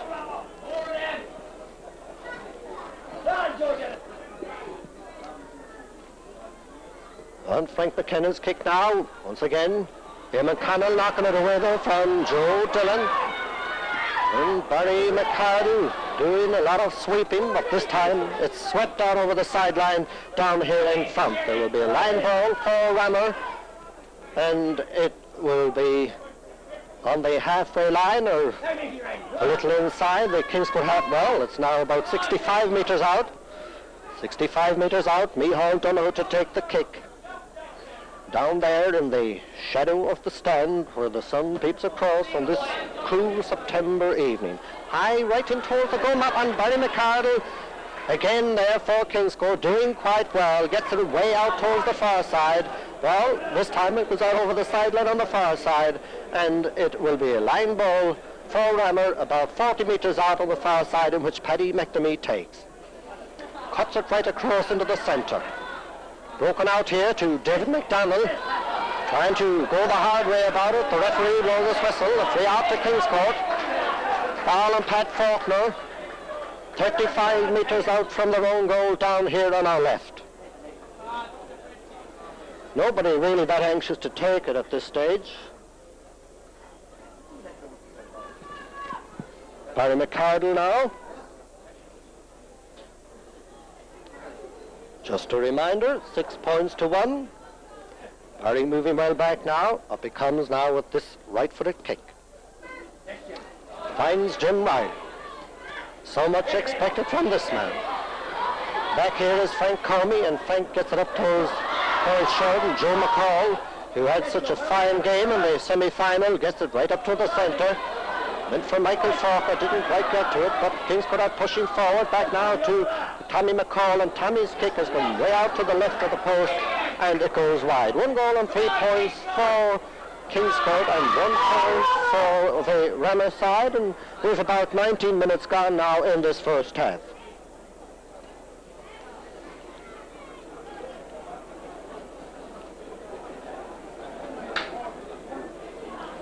Frank Maguire down here on the right now will kick out for Rammer. Trailing by those 5 points. Lowest kick out towards the far side where Kingscourt advance again, but Micheál Donoghue belts it out towards the side. Old Sheridan getting plenty to do there with Joe McCall, and Joe is fouled. The referee will award the free to Kingscourt, and it will be about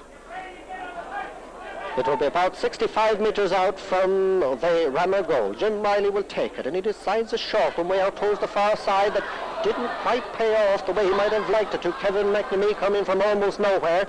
Down there is Paddy McNamee now helping the defence, and he gets it up into the centre to David McDonald. David now right through the centre. Rammer trying to do something about it, but the attack broken up.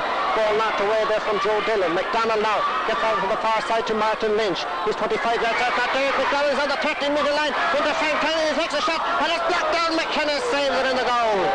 Oh, it was a sizzler, but McKenna got to it, and he deflected it out, and it's a 45. A 45 for Rammer, who trailed by those 5 points. And it looked there for a moment as though the old method was working in the Rammer attack, one to the other, but the eventual was blocked down by the goalkeeper.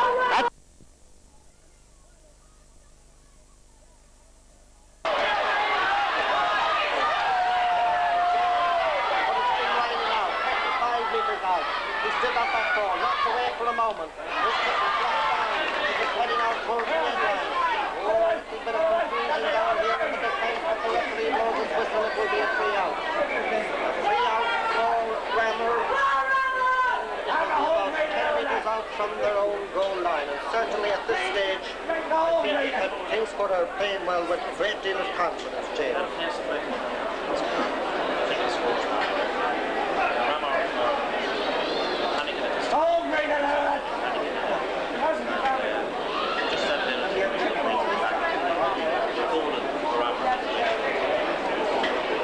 Three now, about 5 yards out from their own end line down here on the right hand side. The corner will take.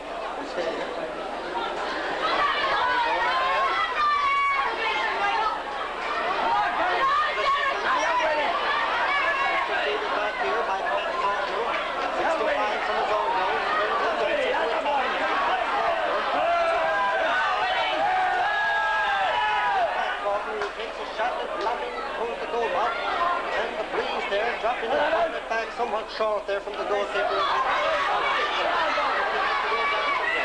Kingscourt that are out to attack again now. Right half forward, Michael Rowley. High ball. Up to he's back with there for the moment, and Conor O'Connor collects it. Conor O'Connor now out 5 yards from the goal end line. Long delivery down to the second.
About 25 metres out from their own, from the Kingscourt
out from their own goal. It will be taken by Baileboro.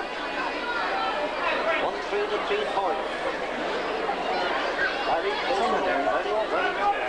Every kick is so important. Every kick is so vital.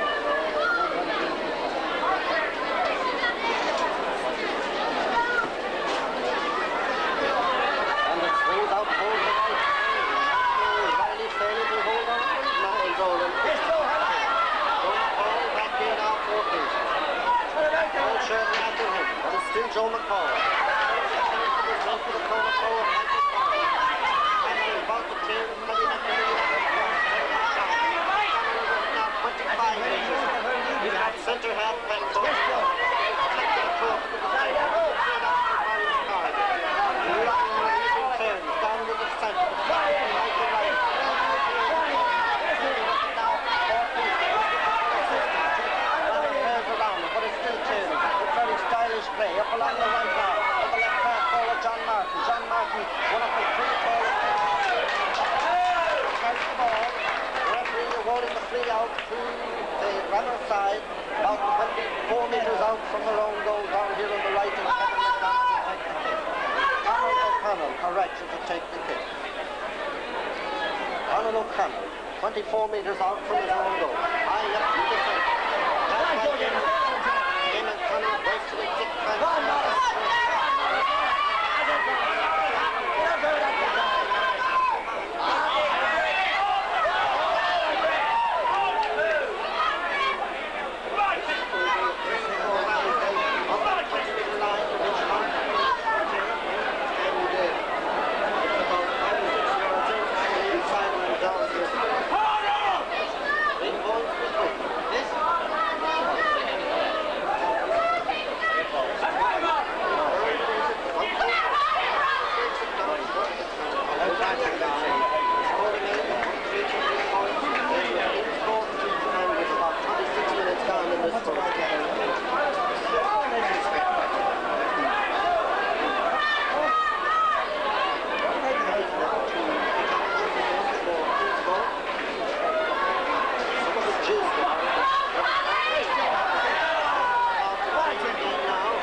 Tommy takes back and takes out to Michael Falker.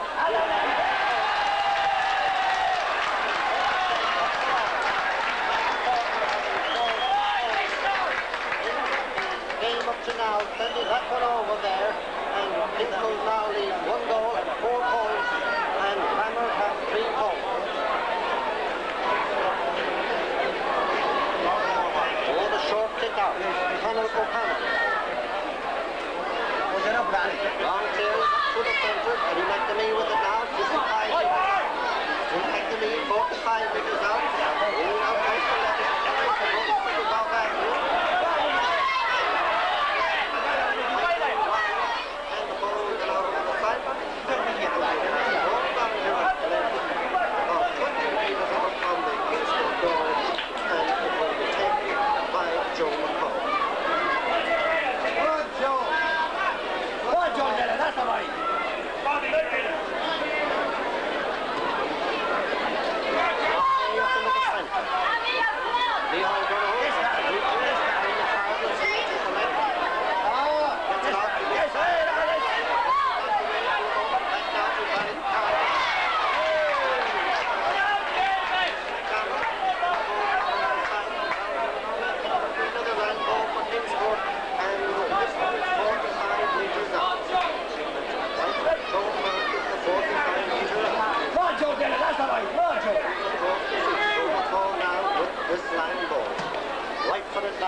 Off into the centre. Added to by Jim Riley.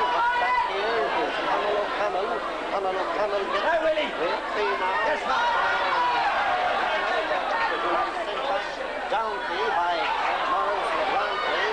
One of the smaller players, but most effective on this Kingsford side.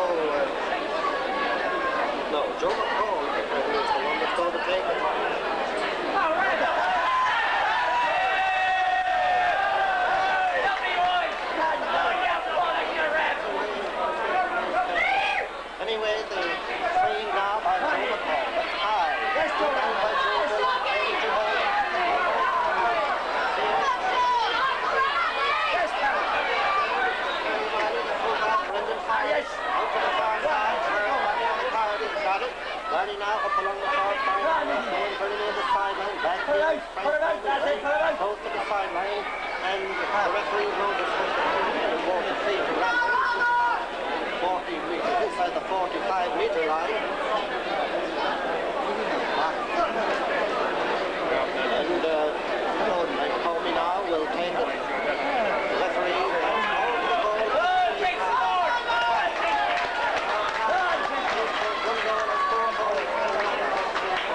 Half-time score, Kingsford 1 goal and 4 points, Rammer 4 points. 20 minutes and showing very much and the but in the second half well hopes that the game really come to life and liven up and the first half well it was almost monopolized by Kingsford in many sectors but in the closing 7 or 8 moments there Rammer well was showing some of their own style. So at half time 1 goal and 4 points for Kingsford and 8 points for Rammer. Last of that day, number 4, representing Kingsford, Brendan McCormick.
Back then and you got us back into the game a goal then like couldn't come like take their chances for goals then but I think they should take their points. They should.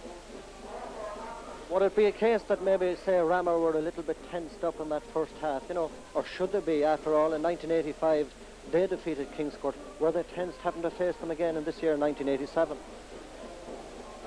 Yeah, you know, to me Kingscourt any day in a county final like they have to be they would be tense like.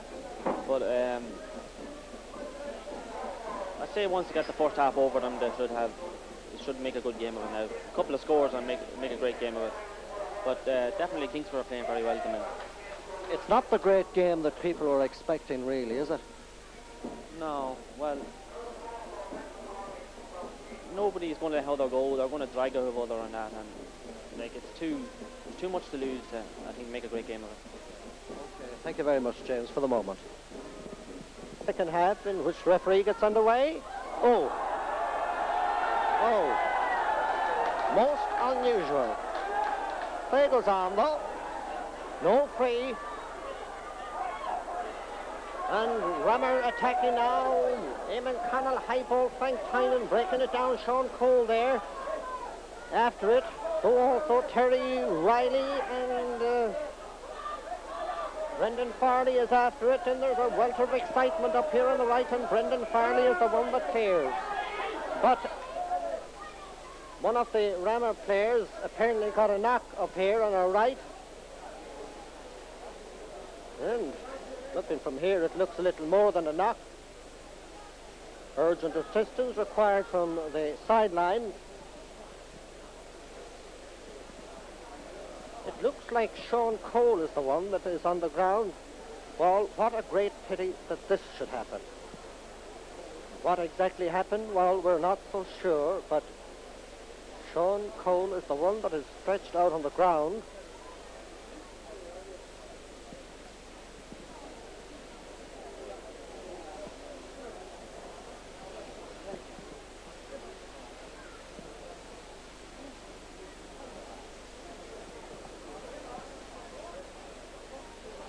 For the rest of the game, but then knowing Sean and that, well, almost lures-like recovery of his is back on his feet, and back in the action. And the free now will be about 25 metres out.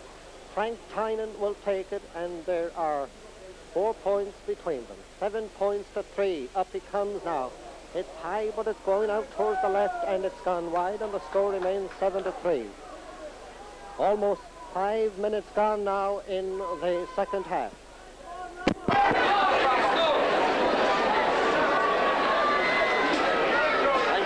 Placing the ball now once again for the kick out for Kingston. Certainly had wonderful saves in this decade, starting in 1980, 81, 85, 86. Making their third appearance in as many years now. On the far side, the referee penalising Michael Riley there on the far side, and it will be a free to Rammer, which Paddy McNamee will take in his about. The referee has moved the ball forward, so you think somebody said something when they should have been listening. Martin Lynch to take the kick now. Now about 43 metres out from the Kingston goal. Still at 4 points between them now. This is right-footed kick that's high, and it's gone out to the left, and it's gone wide. They're not really working that well for the Rammer free takers today. Over 5 minutes gone in this for the second half. Frank McKenna now will kick out down here in the right.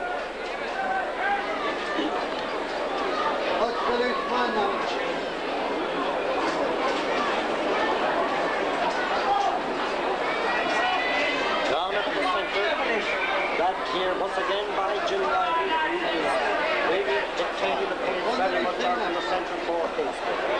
Free will be taken by Barney McCardle outside the 45-metre line. As the sun beams down on this 1987 final.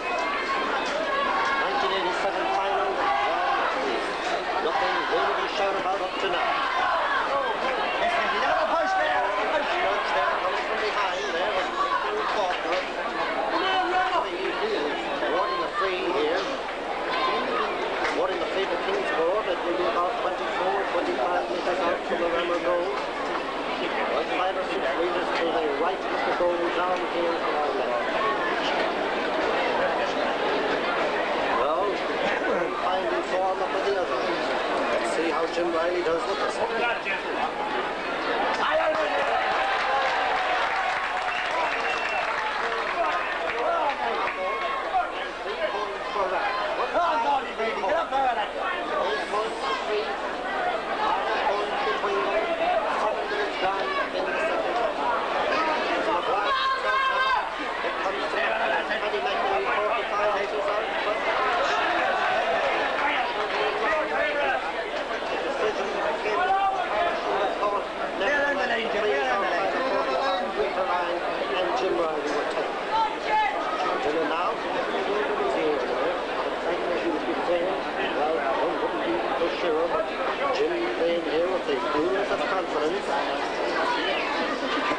Run ahead. Oh, yes. Oh!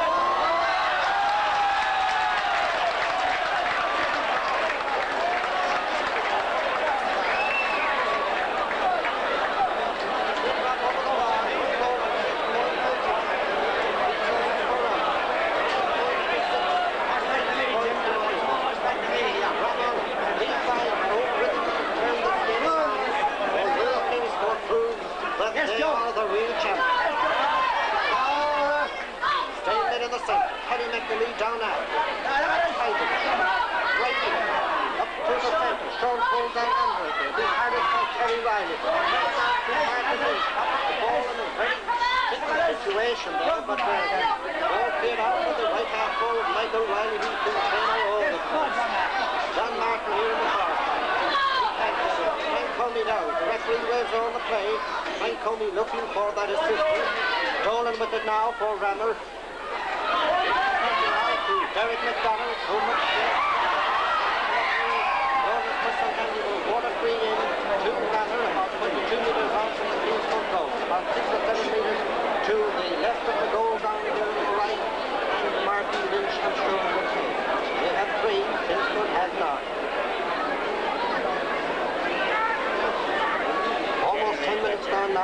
second half. Martin chips it in, he's sent it off the bar. It's 5-6. 1-6 for Kingsport and 4 points for the champions. 9 points to 4. 5 between them, 10 minutes gone, second half. As McKenna will kick out now for who are playing with that breeze.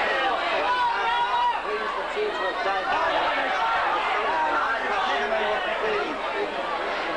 43 now, Kingsport, and there will be about 55 minutes out from the runner goal.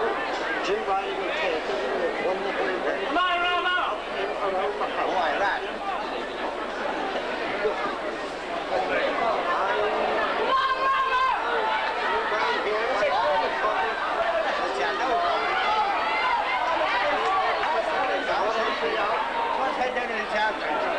Running the thing out to Glamour, and it will be about 22 meters out from the road.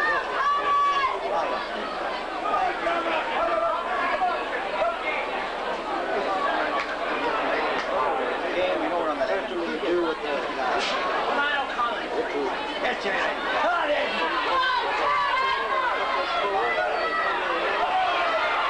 just came up a bit.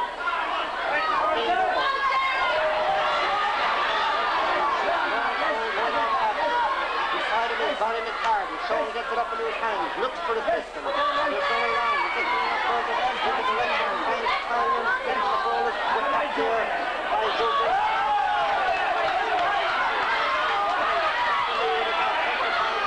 A high ball, it's high, it's going out.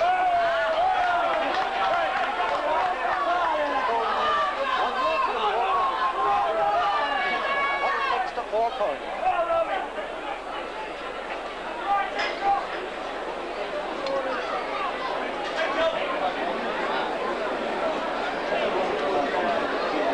Again now, Frank McKenna will kick out. Out to the far side, pulled down by Biley, but it comes the right hand forward here.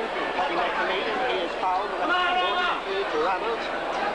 It's about 50 metres out now from the Kingsport goal. 50 metres out. Paddy McNamee now lopping it in around about 5 line, deflecting it there. He takes a shot and deflected out for a 45.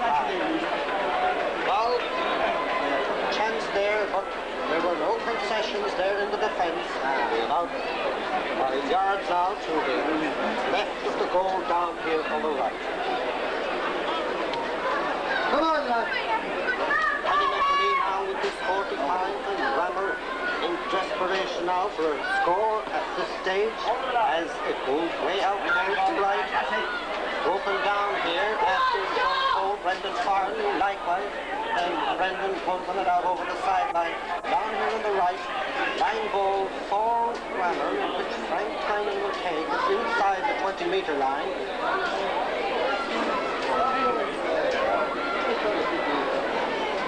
Inside the 20-metre line now.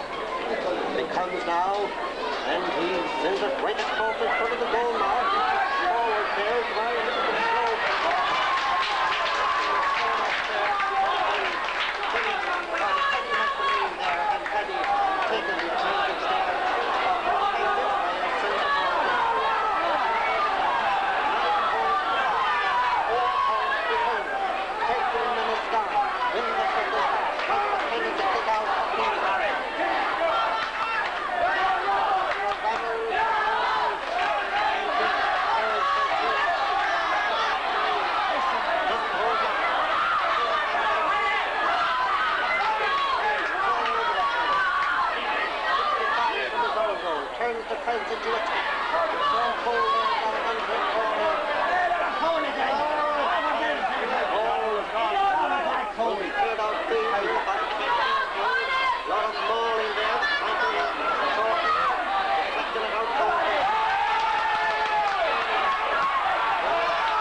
Way up the middle centre now.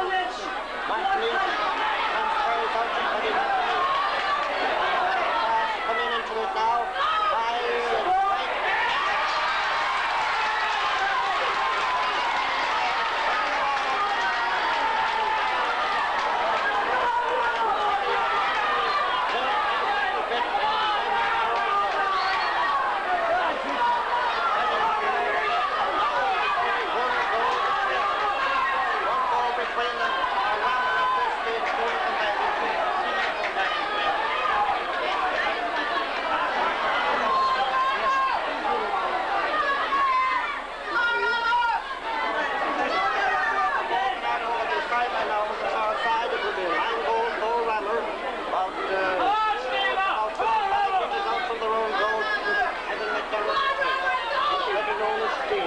Locally, broken down here.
Meters out.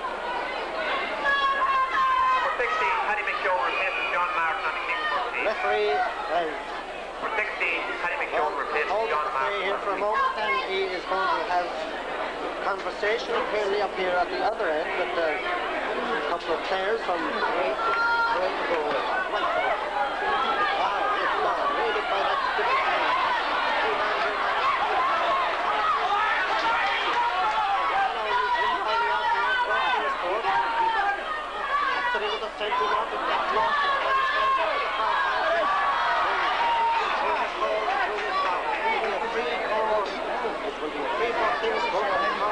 It's about 38 inches off from the rally going on the far side. 12 minutes left in the game now.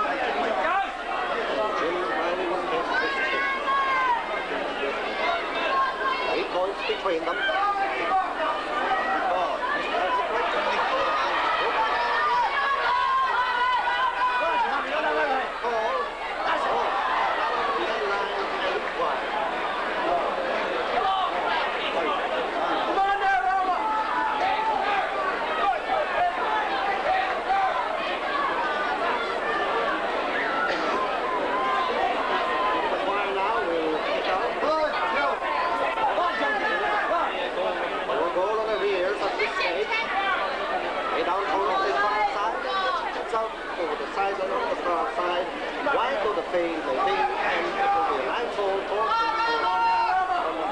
Outside the 45-meter line, Jim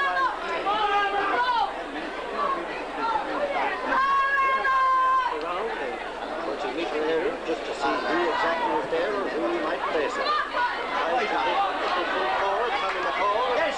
Tommy turns around.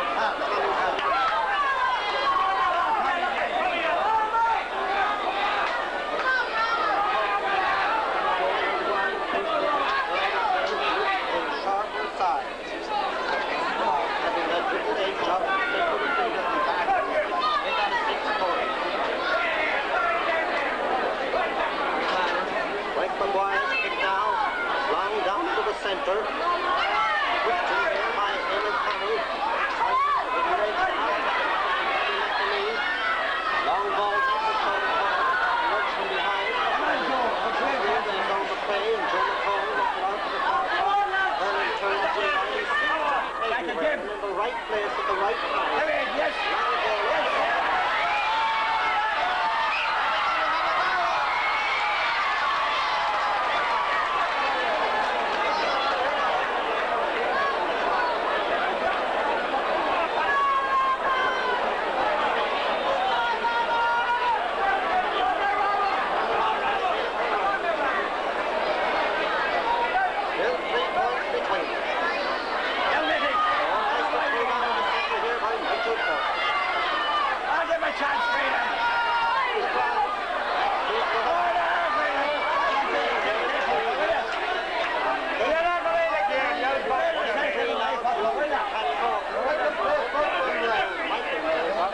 Before that, but nevertheless, this play is 65 metres out from the Ramble Zone and Breffni Park is all too anxious to take. And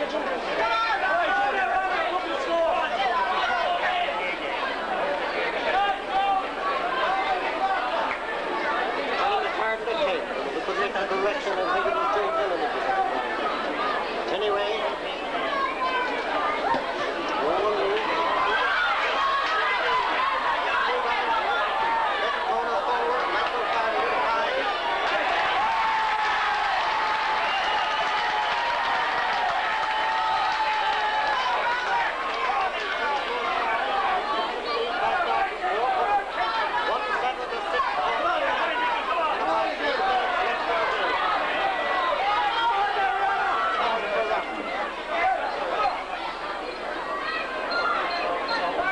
to the centre, all over the place, in line and outside, 25 metres out, over the painter, but it's gone over the end line, and Come on there, Ronnie, get the ball out!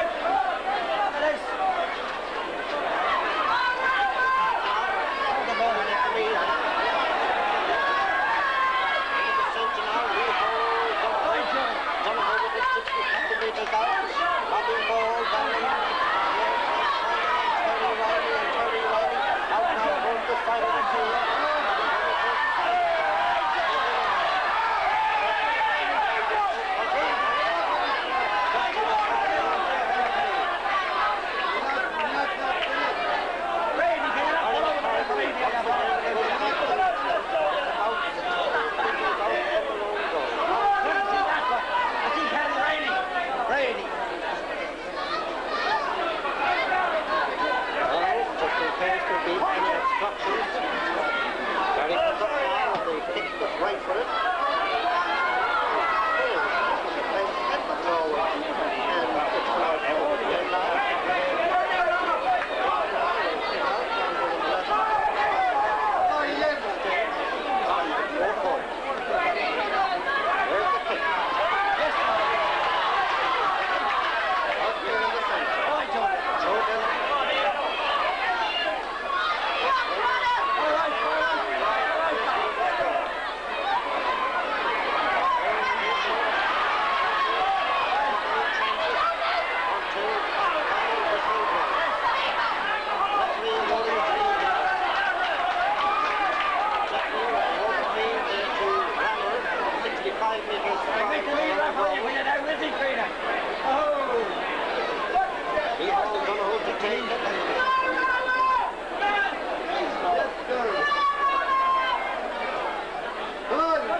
From their own goal. And for a moment, Joe Dillon goes down.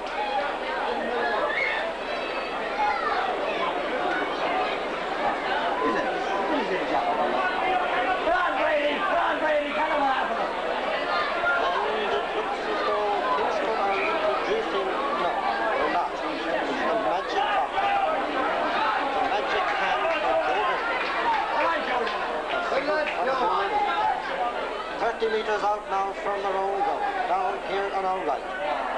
And Barry McCarthy. He's kicked a lot of dead balls today.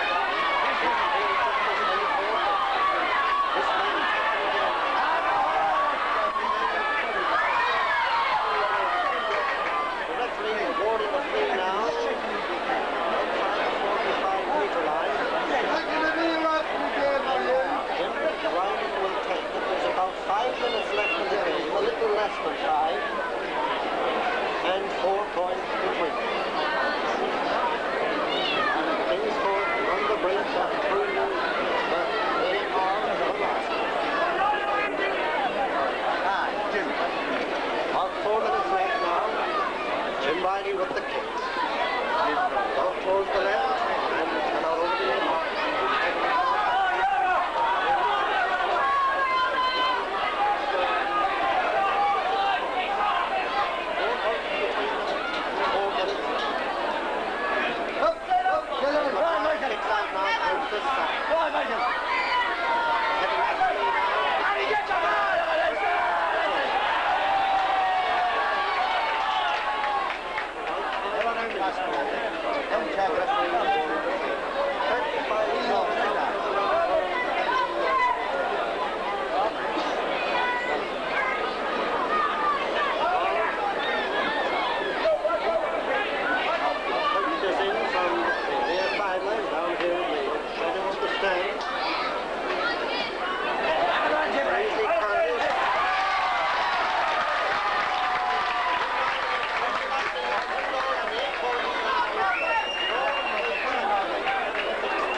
Nobody really that prepared to go along.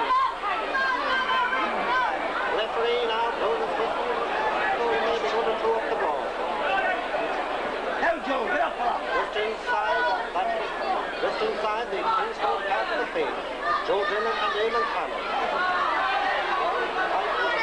Come in and the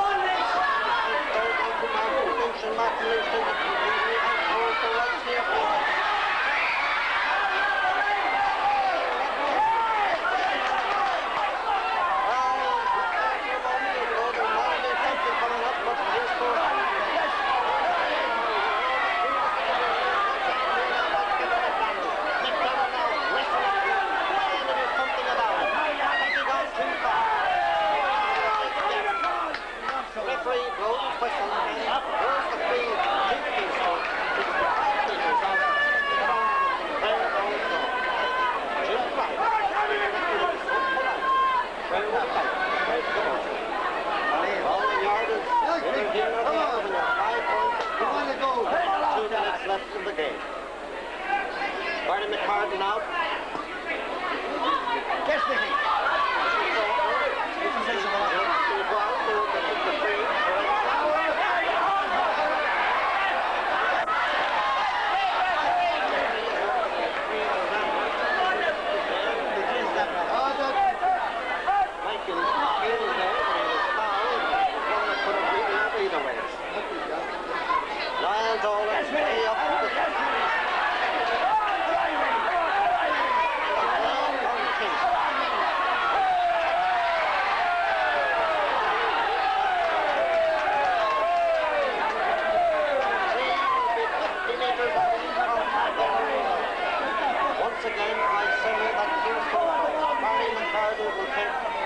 McCarty will take the kick. We make it about 1 minute left in the game now. 11 points to 6. Looking very much like Kingscourt in 1987. Down here by Conal O'Connell. Referee awarding the free out now to Grant. 24 meters out to the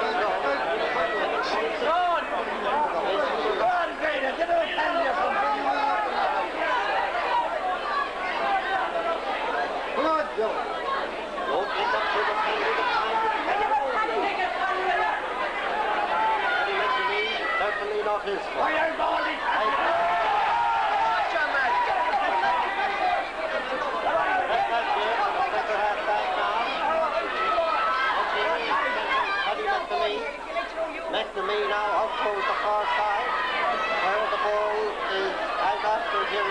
Derek McDonald.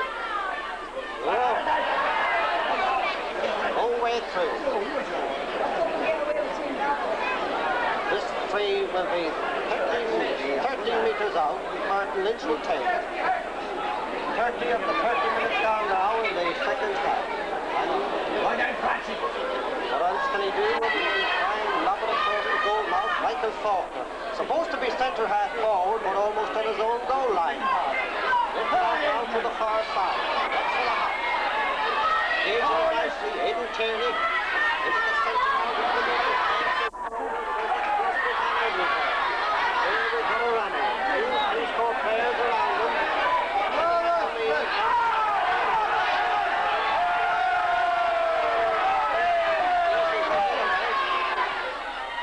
Dolan now way out towards the left. Ball broken down. Martin Lynch now. 31 minutes gone in the second half. On the ground. Gets it into the centre to Dolan. He finds the going. A little bit tough on the sides. Still passes it back out to McNamee. Paddy McNamee now 35 metres out with a high ball that's curling down. Dropping down here. Grabbed by Sean Corey in 13-metre line. Could we have a penalty in the closing stages? No. Fine enough. Out to Martin Lynch.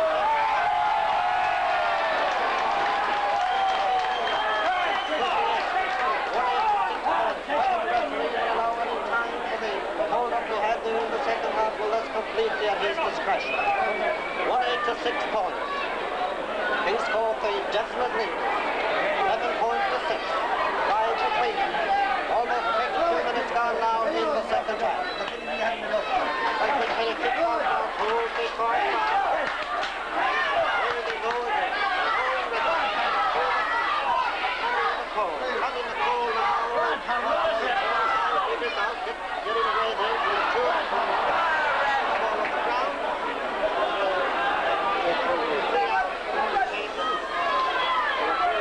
Reason. Connell gets up to the centre.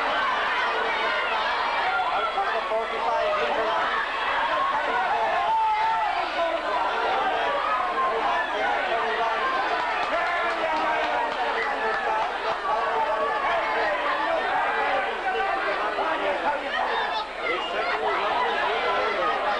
Way out towards the far side. Going out after it here. Cavan Gaels. 33 minutes gone in the second half. And now, who hasn't really been ball taken away from him and going out to Barry.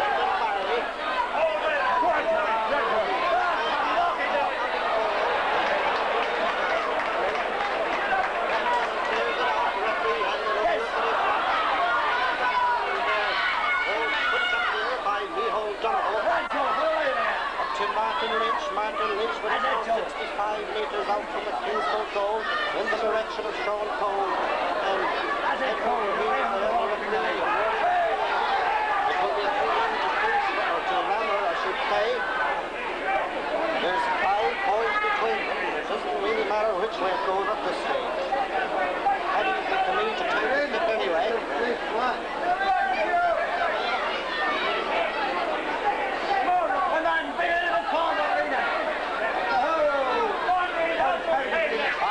Between them now, and we're moving into 34 minutes in the second half.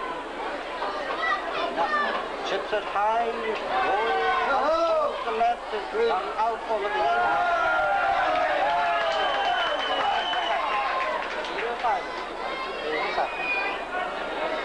1-8 to 6 home. No question whatsoever about the result of this one. That's it. Calling for ball. It's all.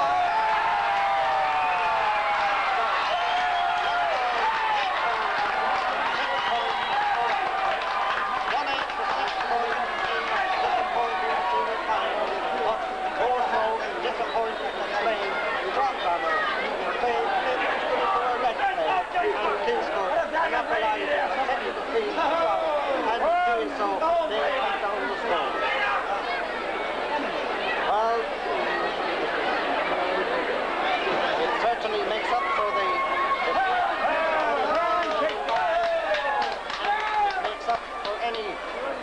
result that people thought might not have been there in 1986. There was no question whatsoever from the start of this one that Baileboro is the Lord and Grammar had absolutely and there is no doubt about that either. 1 to 6 points and Join the game, Greener. Join the game. presentation in a moment to the captain of the Kingsford side. The presentation being made by the chairman of the Cavan County Board. He's afraid to make his own little piece of history. This is in the line of being the first presentation of the Senior Cup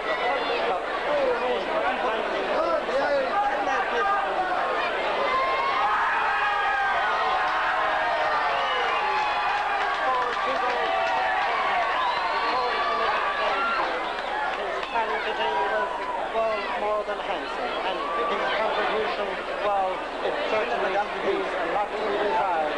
Wonderful display by the tall centre-half forward. But indeed, they all on the training of our goal, they all play slightly too left forward forward. Look at all there. I see Jim Riley with his young lad with his arms around him, as much as to say, well, your day is coming. I haven't looked at him out there today. He has proved once again he plays one type of game. One Sunday, two comes, one Friday to the other, one day to the other of the week, whatever it may be. Jim Riley gives the full 200%.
We all know that Farmer are a very sporting crowd, and no more sporting gentlemen, the Racing County Cavan, the man standing beside me, the captain of Breffni United, Shamrocks.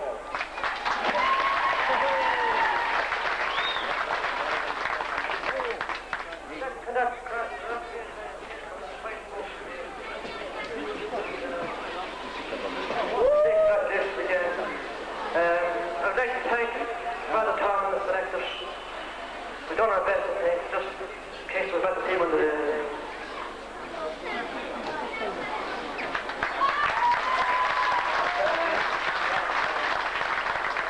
I'd just like to say 3 cheers for Ronald for being good losers. Hip hip! Hip hip! Hip hip!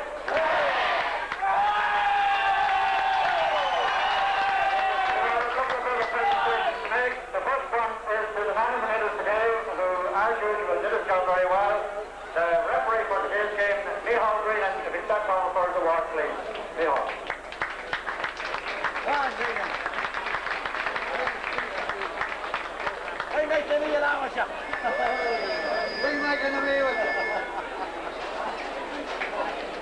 There is another award to be presented before we present the Children's Award. This is the award to the man of the match, and I am calling on Mr. Frank Flanagan, the manager of Tilsham to make the presentation to Michael Faulkner of Baileboro.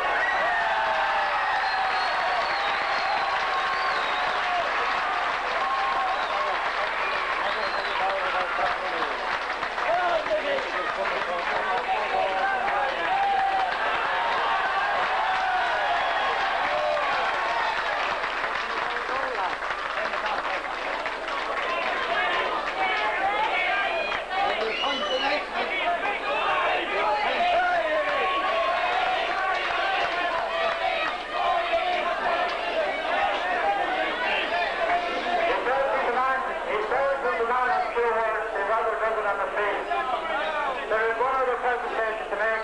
You saw at halftime in the senior match, the Children's Award, the young footballers of the future entertaining us. So if the winner will come forward, I'll ask the Mark McDermott to make the presentation to him. You name them with all it is. Think so, man. The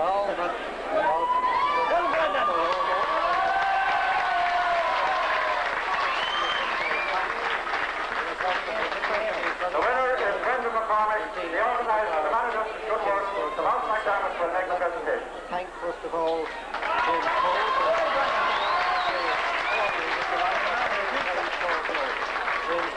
Well, we're on the house and organising today's final. The honours to all the helpers, to all the officials, to all the Gaels, particularly to our patrons who attended. I say thank you very much. To Adam and Joe, Adam after having him.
Very well done. Thanks, Did mate. you think you'd have it so easy? No, because 2 years ago we got an awful hiding, and like Grammar were missing 2 or 3 good players today, and we knew it'd be very tough looking at their semi-final against Cavan Gaels, and we were lucky to beat Crusher last, so we weren't going to come in with overconfidence into the game. Yeah. You were lords and masters really around the centre of the field. Did you expect to have it that easy in the centre of the field? Well, we didn't think we'd have it that easy, but we have two very good players like Jim and Joe. Like they're on the county team for the last number of years, and Liam Conlon and David McDonald, two big men. We didn't think it'd be as easy as it was. Yeah. Yeah. And what about the fellas that come sneaking out? Well, that was the surprise packet. Michael Farley had an exceptionally good game today, and Michael Riley got an awful lot of useful possession down in our back line, carrying forward. So, like, it was a whole panel, the whole panel put in the work throughout the year. Yeah. Like, it wasn't just the 15 that was out there today. Like, he brought himself, Paddy McKeown, and he gave his contribution to the game as well. Yeah, well, I think they were saying all kinds of things in 1986, that Kingscourt had it very easy, it was a poor final or what have you. They really proved that they are the champions.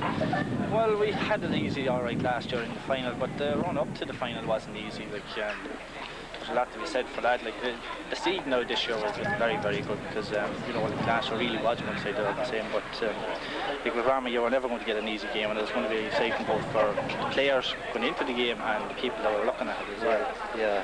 Did you realise that you were as fit as you were? Like, you were all over the place, and there were times when you were up in your own goal line and then back up at the other end. That's a lot of ground to be covering. One must be very fit to keep that up. Well, there's been an awful lot of people that say that otherwise, but I know I'm not really fit, but it just, the ball fell right for me on the day. Other days you mightn't get, like, going the opposite direction to the ball. It just happened to come right for me on the day. Yeah.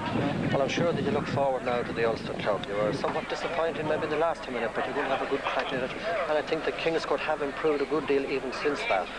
Yeah, well, we have the winners of the Monaghan Championship, Baileboro or Monaghan Harps, and like last year we played Castlevania, and we were slightly unlucky, although they were the better team on the day. So this year we have them away in Monaghan, so we're hoping to give it a fair whack now. Yeah, get over them. Well, I suppose any clash between Cavan and Monaghan is always of interest. Anyway, Michael, very well done. Congratulations. Thank you very much. Thanks, Michael. I'm truly relieved with this move. Oh, indeed, very relieved, because I felt myself, that I was going to kick over the ball between the movement, and I have a great respect for Ram, the fabulous footballers over there. And I'm halfway in between, so I couldn't be too disappointed what way it went.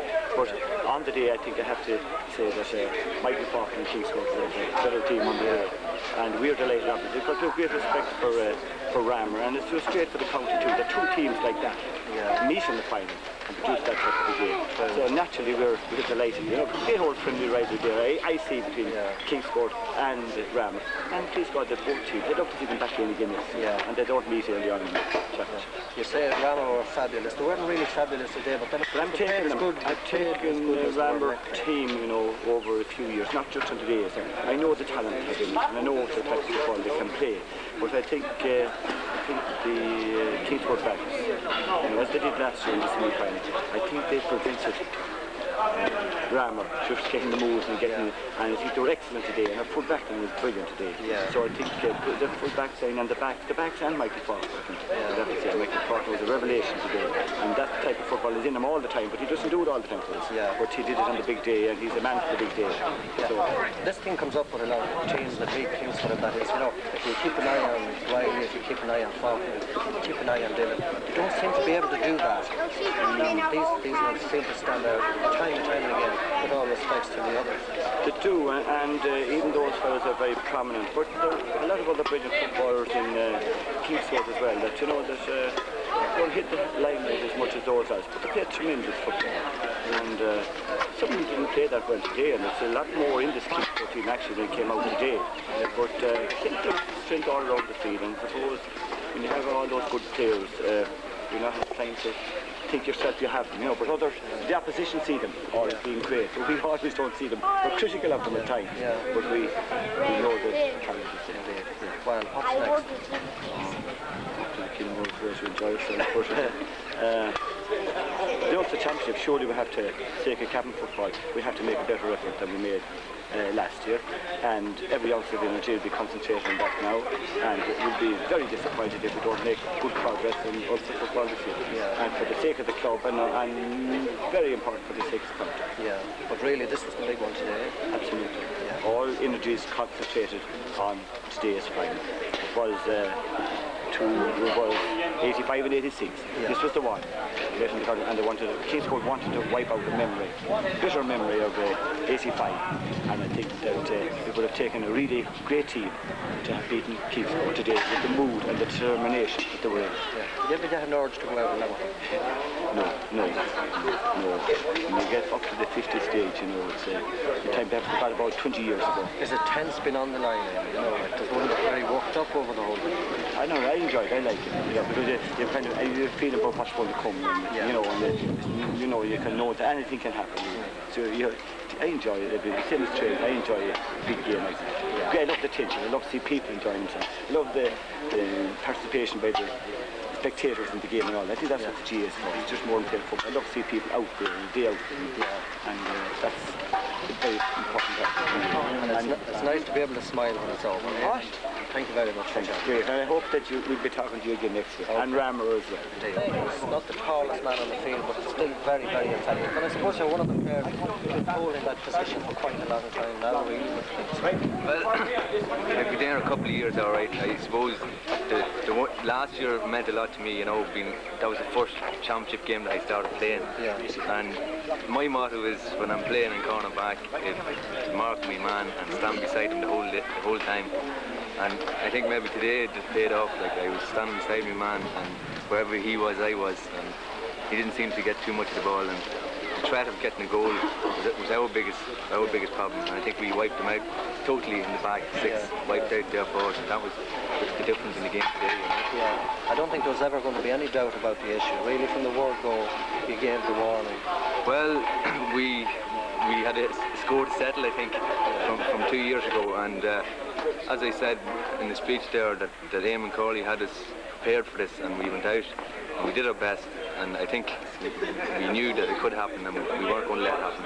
Yeah. So that's basically it. Yeah. I'm sure you feel proud this evening, Morris, now being captain of the side this year, 1987. Well, it's a great honour for me now. Maybe I'm a bit younger than some of the players on the team. It's a great honour for me to be captain a championship winning team. And I hope I can do them proud. Well, you couldn't have been captain a better year, and it couldn't happen to a nicer fella. Morris Roundtree, thank you very much. Thank you very much. Very pleased, but the whole thing is finished. Very pleased to win, yeah, especially after a disappointment of 85, and we had a score to settle today. So being joint team manager with Eamon Corley today, I feel a great satisfaction after coming through this match today. Yeah. You probably, I suppose, knew every move of this Rammer team. Are they the same about you? Did you work on that, or did you just go out and play your own game? Well, we didn't really work on that, no. We have a lot of good players in Kingscourt, and hopefully we were hoping that it all produced the goods on the day, especially our better known players, our county men and that. And as it turned out, some of the lads that haven't played good football all year for us have turned in great performances today. Well, I won't say good football all year, but they haven't shone as they did today. The likes of Michael Farley and Michael Riley put in a great effort today. Pat Faulkner was exceptional at centre half back, especially in the last 10 minutes when we were under that pressure. But Michael Faulkner got man of the match, and I think he totally deserves it for his first half performance, and when he did come out the field in the second half. Yeah. How do you get that big man so fit? Travelling at great pace, great style there today. Did you think he was fit, Michael? I thought he looked very fit. Yeah, well, it's not easy getting Michael Faulkner fit, because he's inclined to smoke a few fags now and again, but from his display today, I suppose everybody did think he was fit. Yeah. But he produced the goods today anyway. Yeah, the little touch of the farmer about him. He was on the move all the time. Yes. Also, Michael Daly's harbouring about 100 acres of land, you'd wonder how he gets home at 4 o'clock in the evening sometimes, But he seems to be able to do it. You're going to have the taxman on to him now. He's well used to the taxman. He's well fit for him. Yeah, okay, Robbie. Very well done. Thanks very much, Michael. Kicking dead balls, as we call them. You played a major part back under the fence. You've done a lot of sweeping, a lot of the spade work. Well, I suppose in training I've been told to do that, so come out today and hope to do my best at it, and worked fairly all right for me now. Yeah. Very happy with it today. Yeah. It might seem unusual to ask you this, but were you disappointed with the way Rammer played? Well, we knew Rammer had probably the most dangerous forwards of any club in Cavan, and we went out today with the job of trying to mark them down, keep on their toes the whole time, and not let them get away from us. And I think the six backs did that job quite as good as any club in Cavan might close Rammer down. Yeah. They never really got a clear shooting chance at a goal, and they were held at bay fairly well, and I was very happy with the way it went. They came to within 3 points there at one stage. Did you feel that they were crawling back? Well, definitely they were crawling back, but we sort of went out of it a wee bit for 10 minutes maybe in the second half, but we gradually picked that game up again. We started winning balls, started clearing down the field. We aided the wind in the second half, so when we got a ball, it was let it on up in the air, and the wind had carried down the field. It was handy to get out of the danger area. Yeah. Did you use any special tactic for this one? Can you disclose that one? Or? Just hit Big Mickey as much as possible, I suppose. Just let them on, let them go, and hopefully Mickey would be at the end of them. Yeah, he was flying, wasn't he? Mickey had a great game there. Fair play to him. Yeah. Came out of the tower. Laid it for us. Yeah. What about the Ulster Club now? We're going to have a crack at that. Well, we've the Monaghan champions there. I don't know who won that match, but we're looking forward to it, and hopefully we can give it a good run this year. Yeah. And any plans for later on tonight, maybe during the week, Barry? Anything exciting? No, we all have to work this week. Work early in the morning. We can't. None of that crack. I could imagine that. Well, it's very well done, Barry. Thank you very much for talking. Thanks, Michael. Isn't that right? That's correct. Yeah. Was the pen hopping today and all, or how did you enjoy the game overall? I enjoyed it because, first of all, I hadn't to worry about the line out. During or immediately prior to the match, that was well settled. All the players were in good shape. We were very confident that we would line out precisely as planned from last week, with the result that the penmanship was at a minimum, so we had most of the work done. Yeah, it's a bit like the old Kerry and Dublin machine, this Kingscourt Fair now. You know, it's the one bunch of lads almost in the same positions, with the exception maybe there of Barry being pulled back into the defence. It's a great thing to see this, really. I'd say probably one of the principal reasons for Kingscourt's continued success is the stability of the team, which probably derives from a combination of the availability of employment in Kingscourt and the dedication of the players who do love their area and their community and have displayed it with tremendous enthusiasm on the field. Yeah, surely. Well, surely they proved a point today. They weren't too concerned during the year to prove a point against Ramor so much as to prove a point for their own sake. Not so much against Ramor, whom we regard with a healthy respect, and in fact today it may have lacked some excitement in the early part of the day, but there again so did the hurling match between the All-Ireland hurling match, simply because two giants met and they held each other in a most awful grip there for a great deal of the game, but we managed to create a great deal of fluidity in it in the last 20 minutes certainly, and we showed what the training meant and what skill was that we were reasonably famous for is, and I think we made Kingscourt supporters very happy today. No, thank you very much for your help. Very welcome.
the victorious Kingscourt Stars.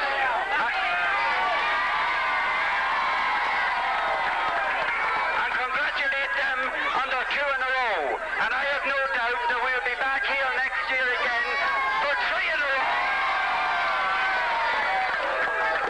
I'd like to compliment them on their very fine display of football in Breffni Park today. It was fantastic. I'd also like to congratulate the man of the match, Michael Faulkner.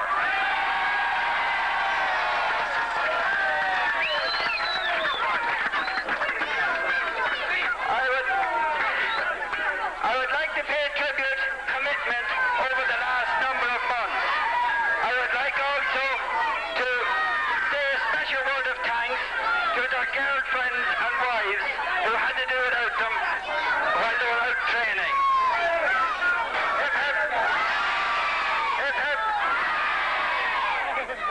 I would now call on the chairman of the club, Sean Fowley, to say a few words. I would like, first of all, on behalf of the club here and all the players, to thank you very much for this tremendous reception here tonight.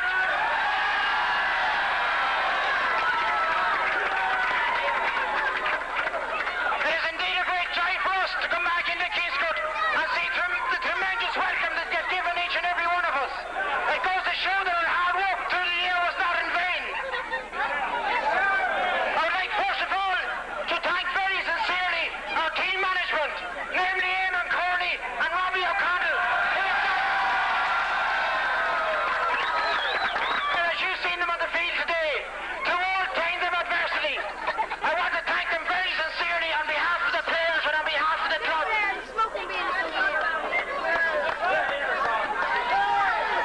An awful lot of you, by looking at the nights, the turn that we have got, for all the support he gave us during the year, through all the championship matches, through all the league campaign. You're a credit to Kingscourt and we are proud of you.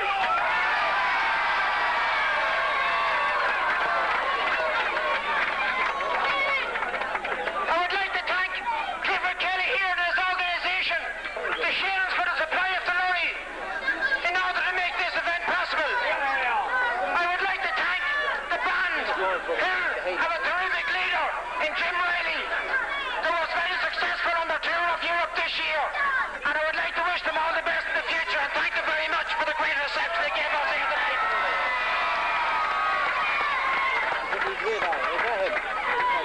It's a long journey, folks, until this year is finished. We have now finished winning Cavan. We're going into Ulster now, and we intend to win that as well. We're calling now and asking for your support in all our campaign through Ulster.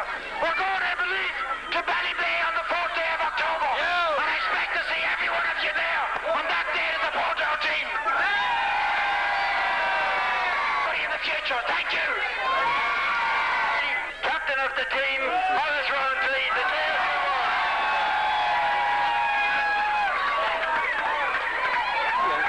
Ladies and gentlemen, I think I have to start off by making an apology. I didn't mention it all today in my speech. I think I was concentrating too much on the Irish. But fair play to you. It's a credit to you. We come back here tonight and we didn't know what was going to happen, but we see you all here and it makes us really proud to be part of Kingscourt. And we're proud to have done this for you, for everybody here. And like today, it was a match which we were down there, we didn't know what was going to happen. But we did the business, and I hope it makes you all happy because we are very happy here tonight.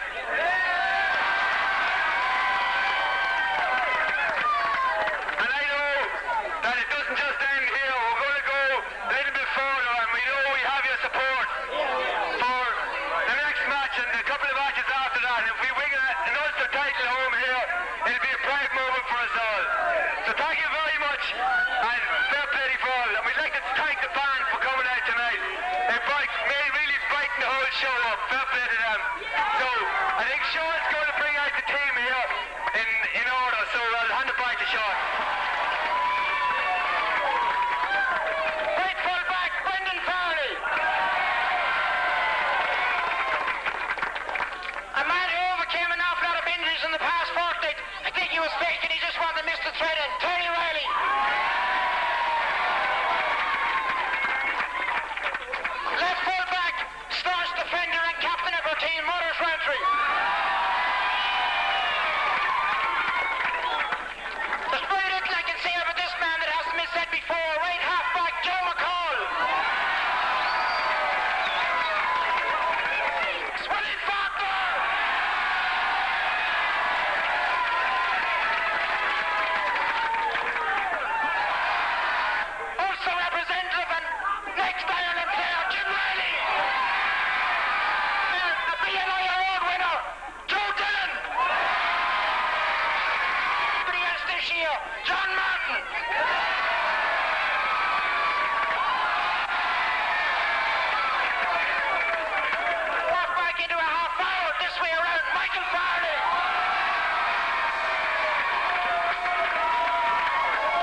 to thank you for this fantastic tribute you have paid to the team.